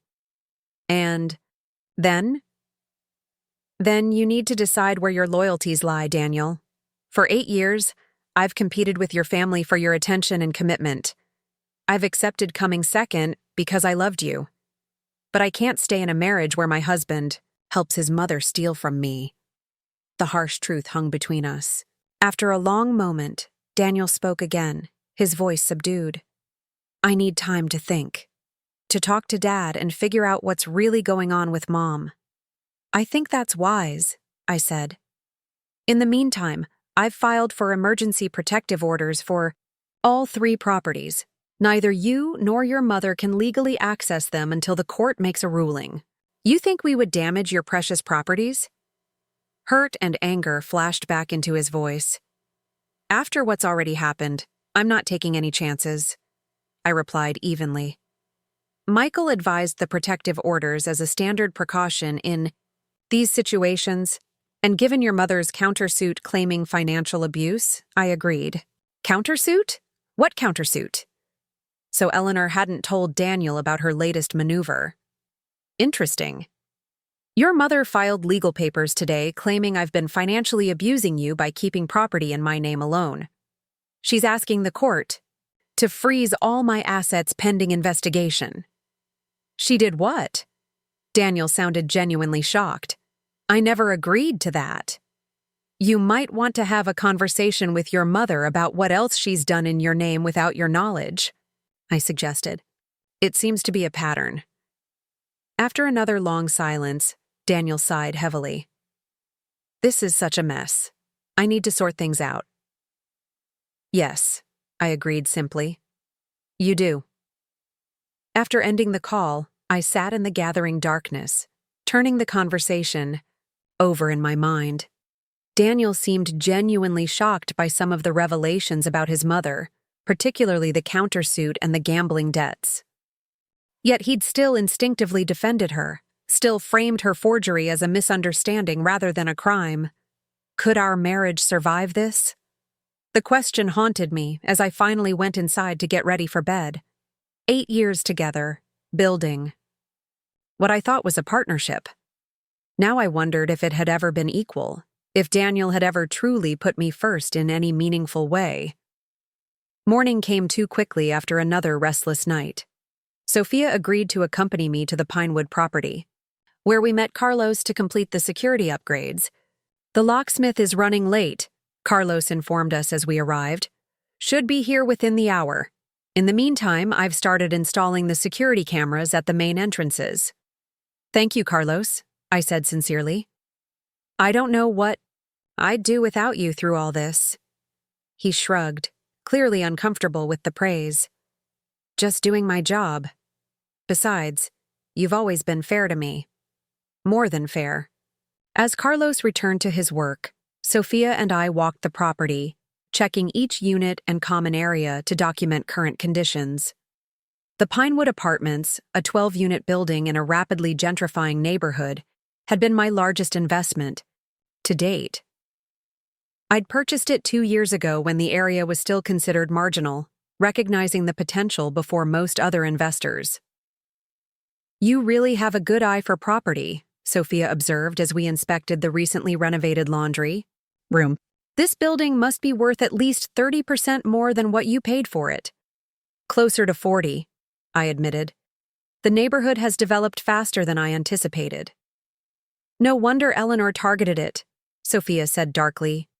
Quick cash. And lots of it. We were completing our inspection when my phone rang.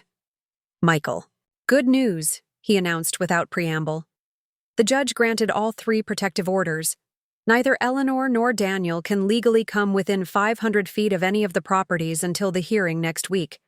I'm having the orders served this morning. Relief washed through me. That's excellent news. We're at Pinewood now, finishing the security upgrades. Perfect timing. The judge also denied Eleanor's request to freeze your assets, citing insufficient evidence for her claims of financial abuse. Her countersuit isn't dismissed yet, but this is a good indication the court isn't taking her allegations seriously. Thank you, Michael, for everything. One more thing, he added. Arthur called this morning. He's spoken with Richard, Eleanor's husband. Apparently, Richard had no idea about any of this, including the gambling debts. Arthur described him as devastated and furious. He's consulting with his own attorney today. The news sent a mixture of emotions through me. On one hand, I felt vindicated that Richard was taking the situation seriously. On the other, I couldn't help feeling sad for the Mason family, Daniel, Vanessa, and even Richard, whose lives were being upended by Eleanor's actions. Keep me posted if you hear anything else, I requested before ending the call. I shared the update with Sophia as we waited for the locksmith to arrive. She squeezed my arm sympathetically. This must be so hard, Jess. Despite everything, I know you care about Daniel and his family. I do, I admitted. That's what makes this so difficult. I never wanted to be the person who tore their family apart. You didn't, Sophia reminded me firmly. Eleanor did that all on her own. The locksmith finally arrived, and I left him with Carlos to complete the security upgrades. Sophia had a client meeting, so I dropped her off at her house before deciding to visit the Maple Street duplex. Though we'd already installed new locks and security cameras there, I wanted to check on the tenants personally. The Maple Street property held a special place in my heart. It had been my second real estate purchase, a rundown duplex in a quiet neighborhood that I'd renovated myself on weekends. The 2 units were currently rented to a young family and an elderly couple, all excellent tenants who took pride in maintaining their homes. Mrs. Abernathy, the 80-year-old tenant in the ground floor unit, was tending her front garden when I arrived. Her face lit up at the sight of me. Jessica, what a lovely surprise. I was just thinking about calling you. Is everything all right? I asked, immediately concerned. Oh, yes, dear. Just wanted to let you know that the new kitchen faucet is working beautifully, and to thank you for sending that nice young man to install the security cameras. Makes an old lady feel safer. I smiled, relieved that nothing was wrong. I'm glad to hear it, Mrs. Abernathy. Any other concerns? She straightened, brushing dirt from her gardening gloves. Well, there was one odd thing. Yesterday afternoon, a woman came by claiming to be from the city inspector's office, said she needed to check the property for code violations. My smile faded. Did you let her in? Goodness, no, Mrs. Abernathy replied indignantly. I've lived in this town for 50 years. I know all the inspectors, and she wasn't one of them. Besides, she didn't have any official identification. When I pointed that out, she got quite huffy and left. Relief mingled with concern. You did exactly the right thing, Mrs. Abernathy. If anyone else comes by claiming to represent me or any official agency, please call me immediately. Oh, I will, she assured me. Carlo already warned us about your mother-in-law potentially causing trouble. Such a shame, dear. Families should support each other, not cause problems. I smiled at the elderly woman's straightforward assessment. You're absolutely right.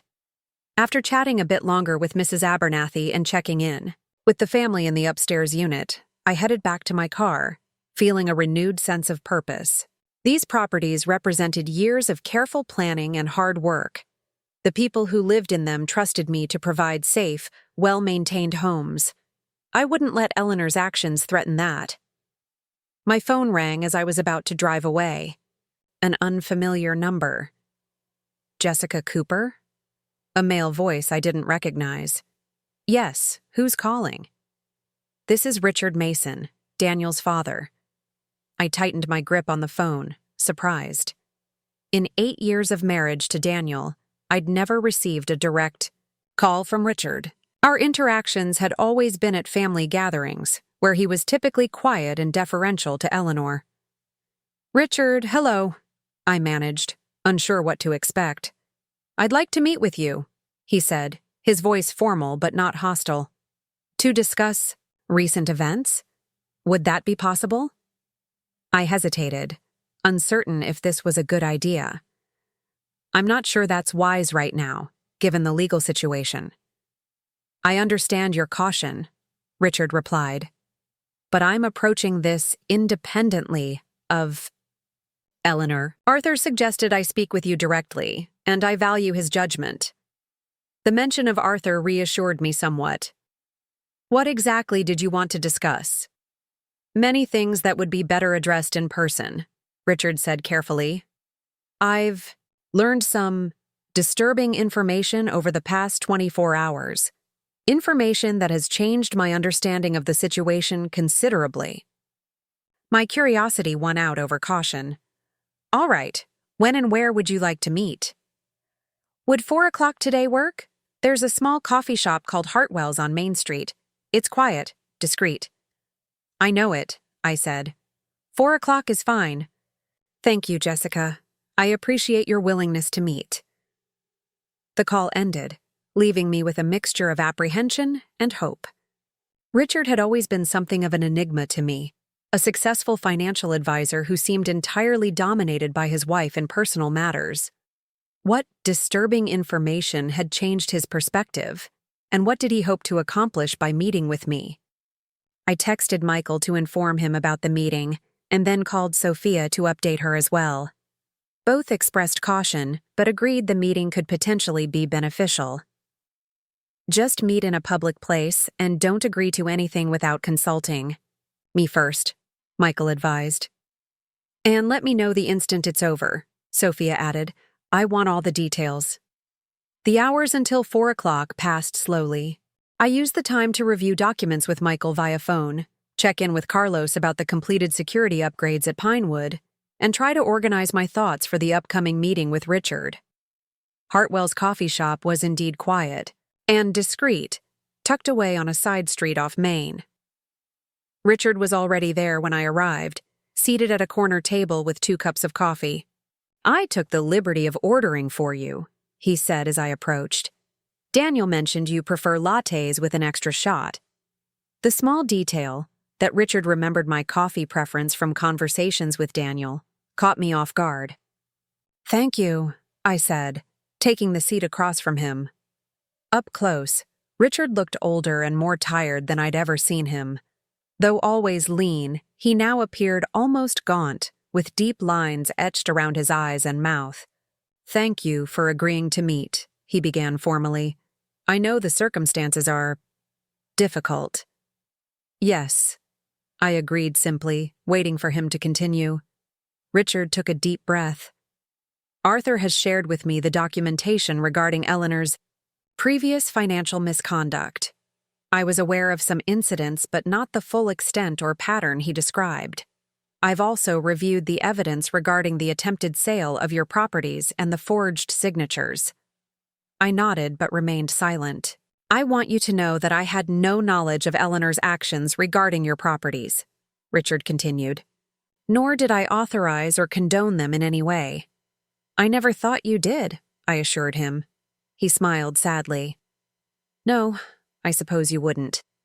You've always been perceptive about family dynamics, even when you were too polite to mention your observations. The assessment surprised me. I'd always assumed Richard barely noticed me beyond my role as Daniel's wife.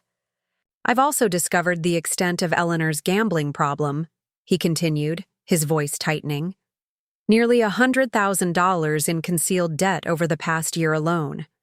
Money that was supposed to be set aside for our retirement, for Vanessa's wedding, diverted to this addiction. Compassion rose within me at the visible pain in his expression. I'm truly sorry, Richard. That's a terrible betrayal to process. Yes, he agreed softly. But perhaps not an unexpected one, if I'm honest with myself. There have been signs for years that I chose to ignore. Missing funds explained away. Cash withdrawals that never made sense. I wanted to believe the excuses because the alternative was too painful to consider. His candor touched me deeply. That's understandable. We all want to trust the people we love. Richard looked at me directly, his gaze more penetrating than I'd ever seen it. Which brings me to the purpose of this meeting. I want to apologize to you, Jessica. To me? For what? For not intervening years ago when I saw how Eleanor treated you, for allowing her to create an environment where you were always the outsider, always slightly unwelcome despite being Daniel's wife. I knew it was happening, and I said nothing. The unexpected apology left me momentarily speechless. I told myself it wasn't my place to interfere, Richard continued. That it was better to keep the peace, but in doing so, I became complicit in Eleanor's behavior, just as I've been complicit in covering up her financial indiscretions over the years. I found my voice. You don't owe me an apology for Eleanor's behavior. Perhaps not, he acknowledged. But I owe you one for my silence, for not supporting you when I should have. The simple acknowledgement of what I'd experienced in the Mason family, the subtle exclusion, the constant criticism thinly veiled as concern, meant more than I could express. Thank you, I said quietly. That means a lot to me. Richard nodded, then reached into his jacket pocket and removed an envelope, which he placed on the table between us. There's something else I want to discuss. A proposal, of sorts. I eyed the envelope cautiously. What kind of proposal? I've been in contact with my own attorney since learning about Eleanor's actions, Richard explained. I'm filing for divorce.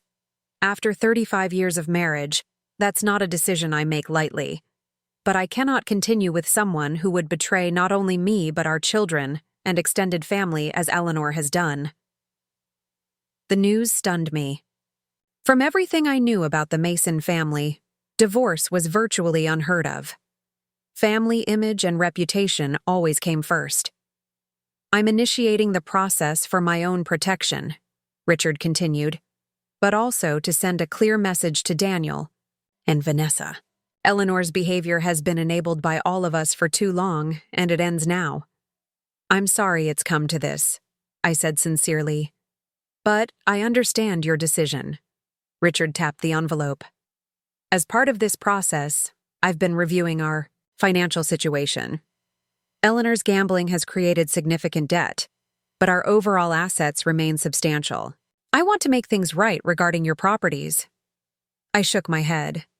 Richard, you don't owe me anything. The title restrictions prevented the sales from going through. No harm was done financially.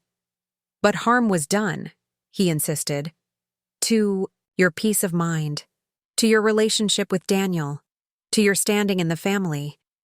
And there were expenses involved in securing the properties, legal fees, lost time.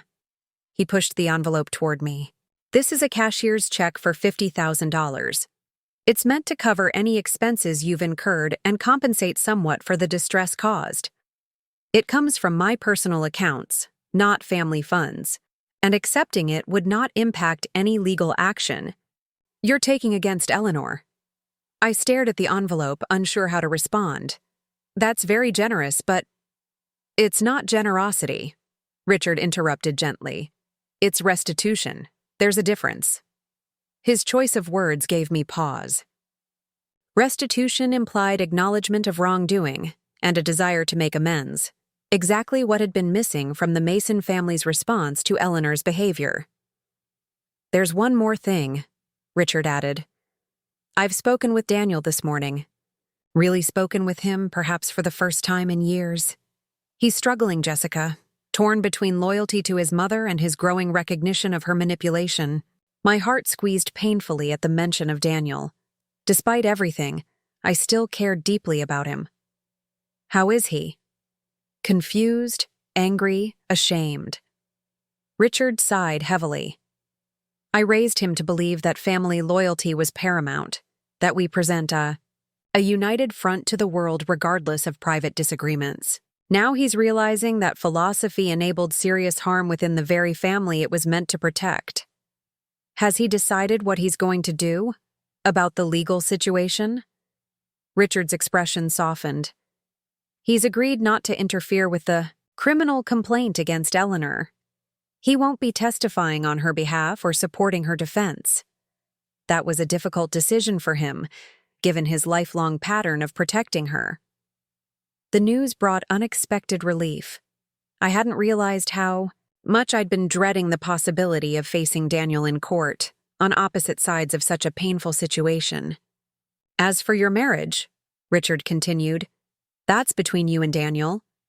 But for what it's worth, I think there might be hope there. If Daniel can break free from the patterns he's learned growing up, if he can establish proper boundaries with his mother, that's a big if, I said quietly. Yes, Richard agreed. It is. It will take time and probably therapy. Years of conditioning don't disappear overnight. But Daniel loves you, Jessica, more than I think you realize. Whether that's enough to rebuild trust after what's happened? Only you can decide that. I looked at Richard with new respect. The quiet, seemingly passive man I'd known for 8 years had revealed depths and principles I hadn't recognized before. Thank you for being so forthright. It means more than I can say. Richard smiled sadly. I've been silent for too long, watching Eleanor's behavior harm the people I care about, including you. Whatever happens next, I wanted you to know that at least one member of the Mason family sees you clearly and values what you've brought to our lives. As our meeting concluded, Richard stood to leave but paused. One last thing. Regardless of what happens with you and Daniel, I hope you'll allow me to maintain a relationship with you. I've always admired your intelligence and integrity, Jessica, even when I failed to show it properly. The simple acknowledgement of my worth from an unexpected source brought tears to my eyes. I'd like that, Richard. Thank you. After he left, I sat at the table for a long time, the envelope containing the cashier's check still unopened before me. The conversation had shifted something fundamental inside me, a wound beginning to heal that I hadn't fully acknowledged was there. For 8 years, I'd tried to earn acceptance from the Mason family, particularly from Eleanor. I'd compromised, accommodated, and swallowed criticism, all while maintaining careful boundaries around my financial independence. I'd thought those boundaries were about protecting my assets. Now I realized they had been about protecting something far more valuable, my sense of self-worth and autonomy. The title restrictions that had prevented Eleanor from selling my properties hadn't just saved my financial investments. They had preserved my ability to stand up for myself when the betrayal finally came to light. They had given me the strength to say enough after years of accommodation. As I finally opened the envelope and confirmed the amount of the check, I felt a strange sense of closure. Richard's acknowledgement of the harm done and his desire to make restitution represented something I'd never received from the Mason family before. Respect. Whether my marriage to Daniel could be saved remained an open question.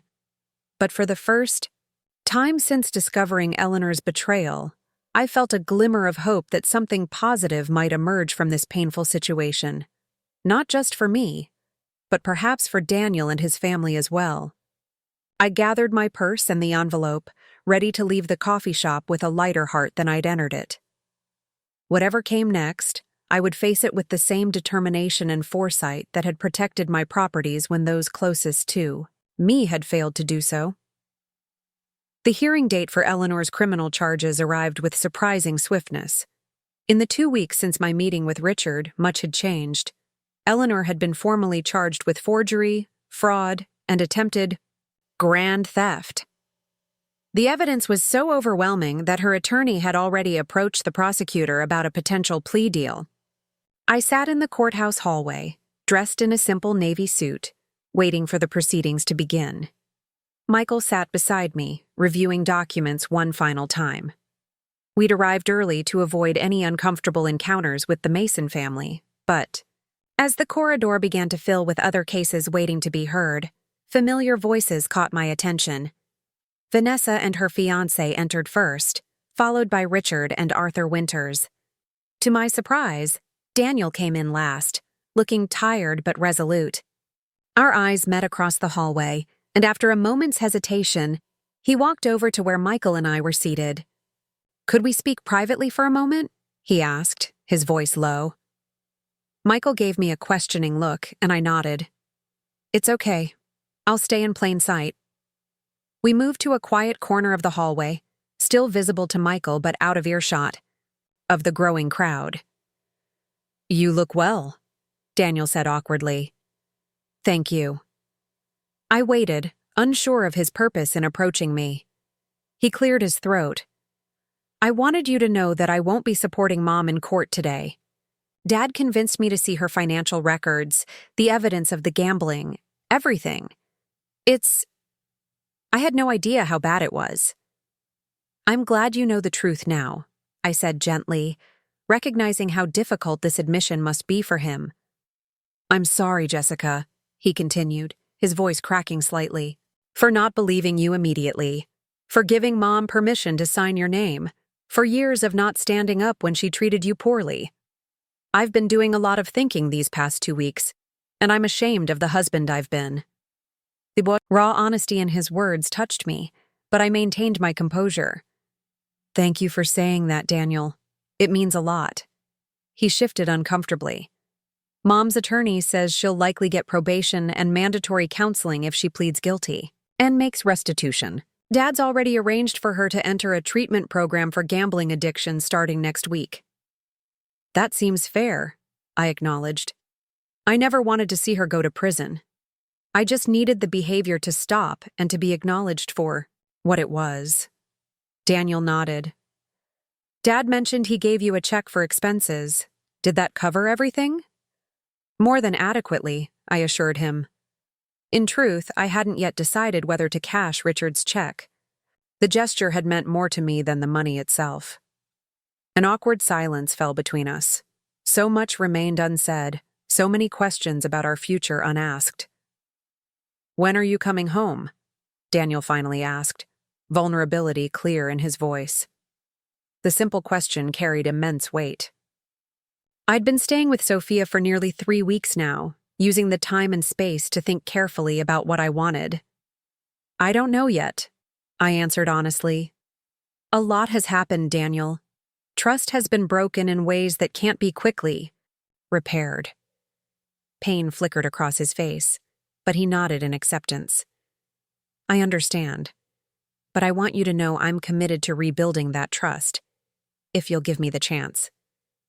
I've started seeing a therapist to work through my issues with family boundaries. Dad recommended her. He's been going too."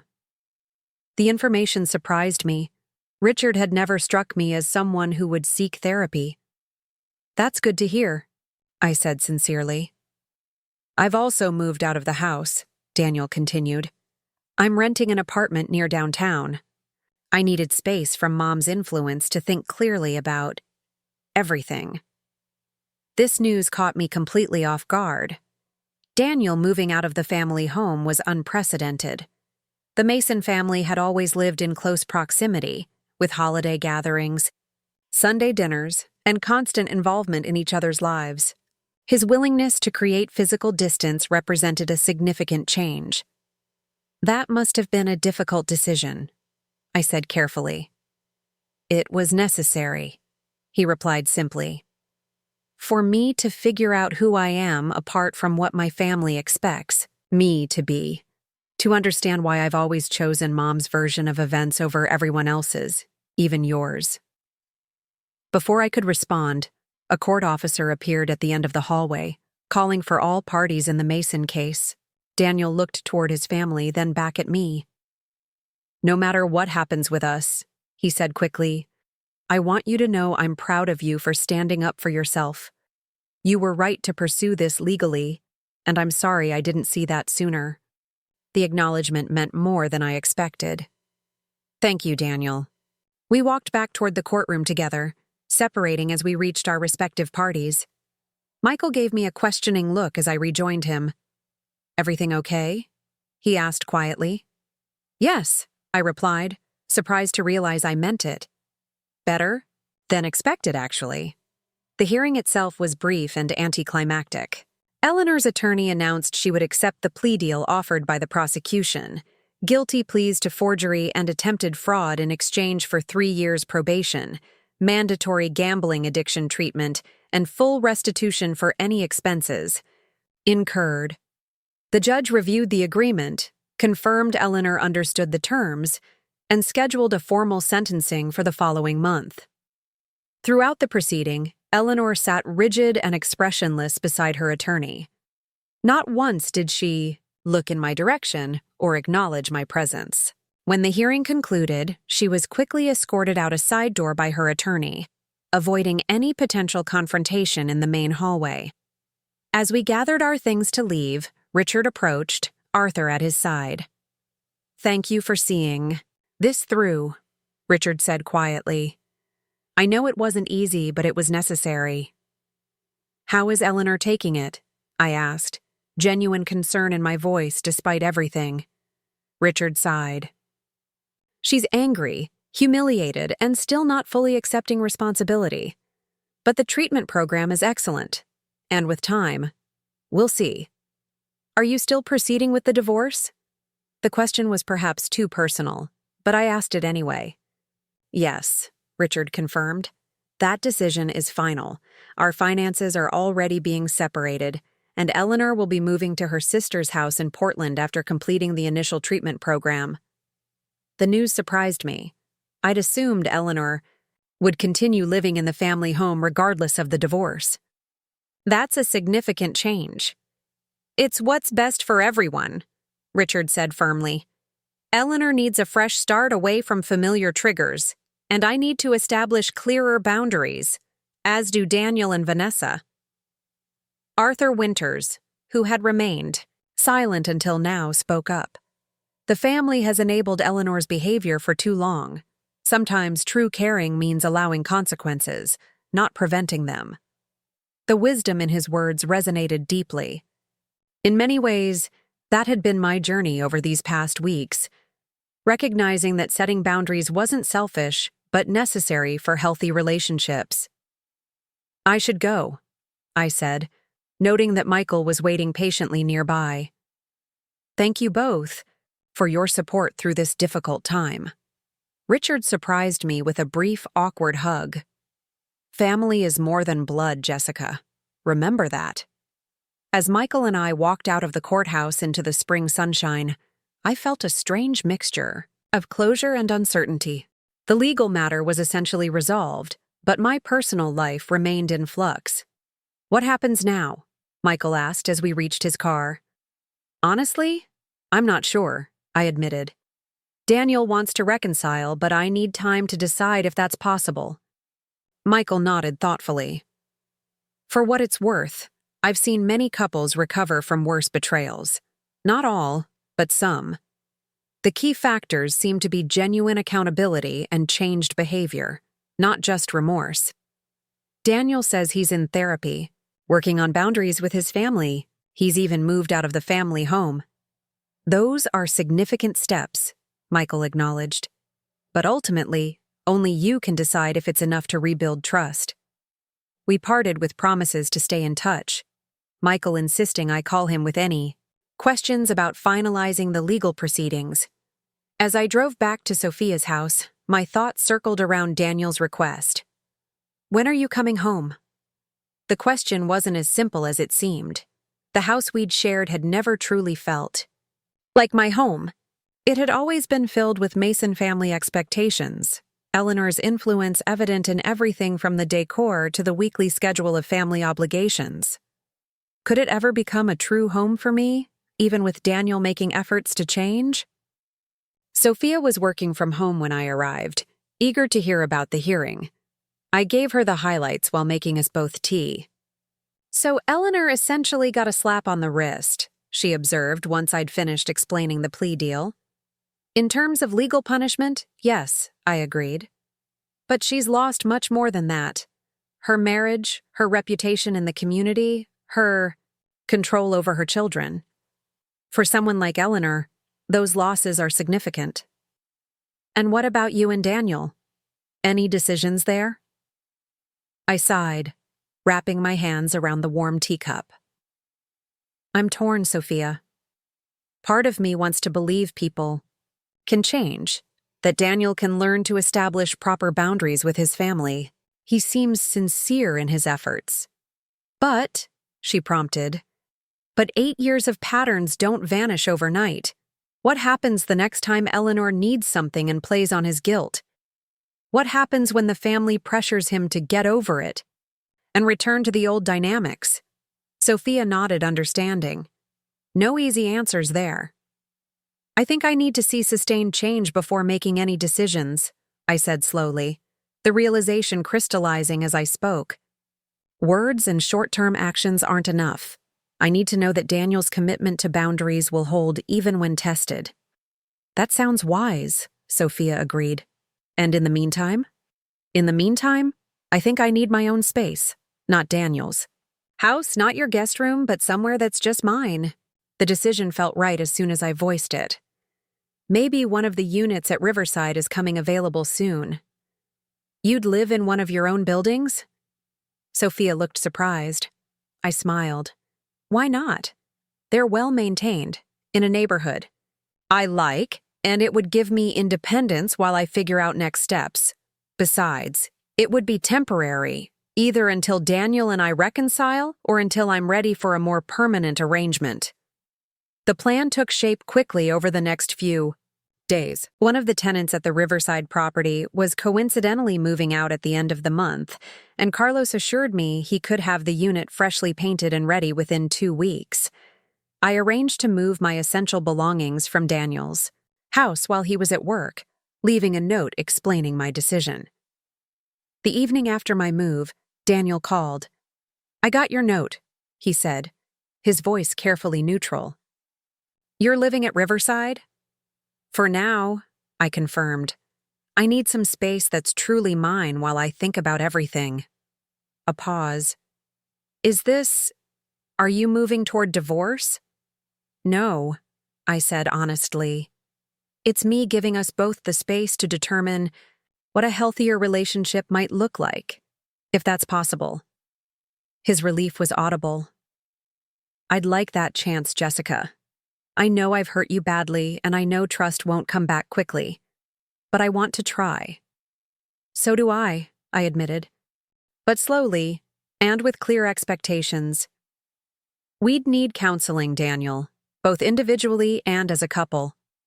"I'm already seeing someone individually," he reminded me. "And I'm open to couples counseling whenever you're ready." We talked for nearly an hour, outlining preliminary boundaries and expectations. No Mason family Sunday dinners unless mutually agreed upon. No discussions of our marriage with his parents.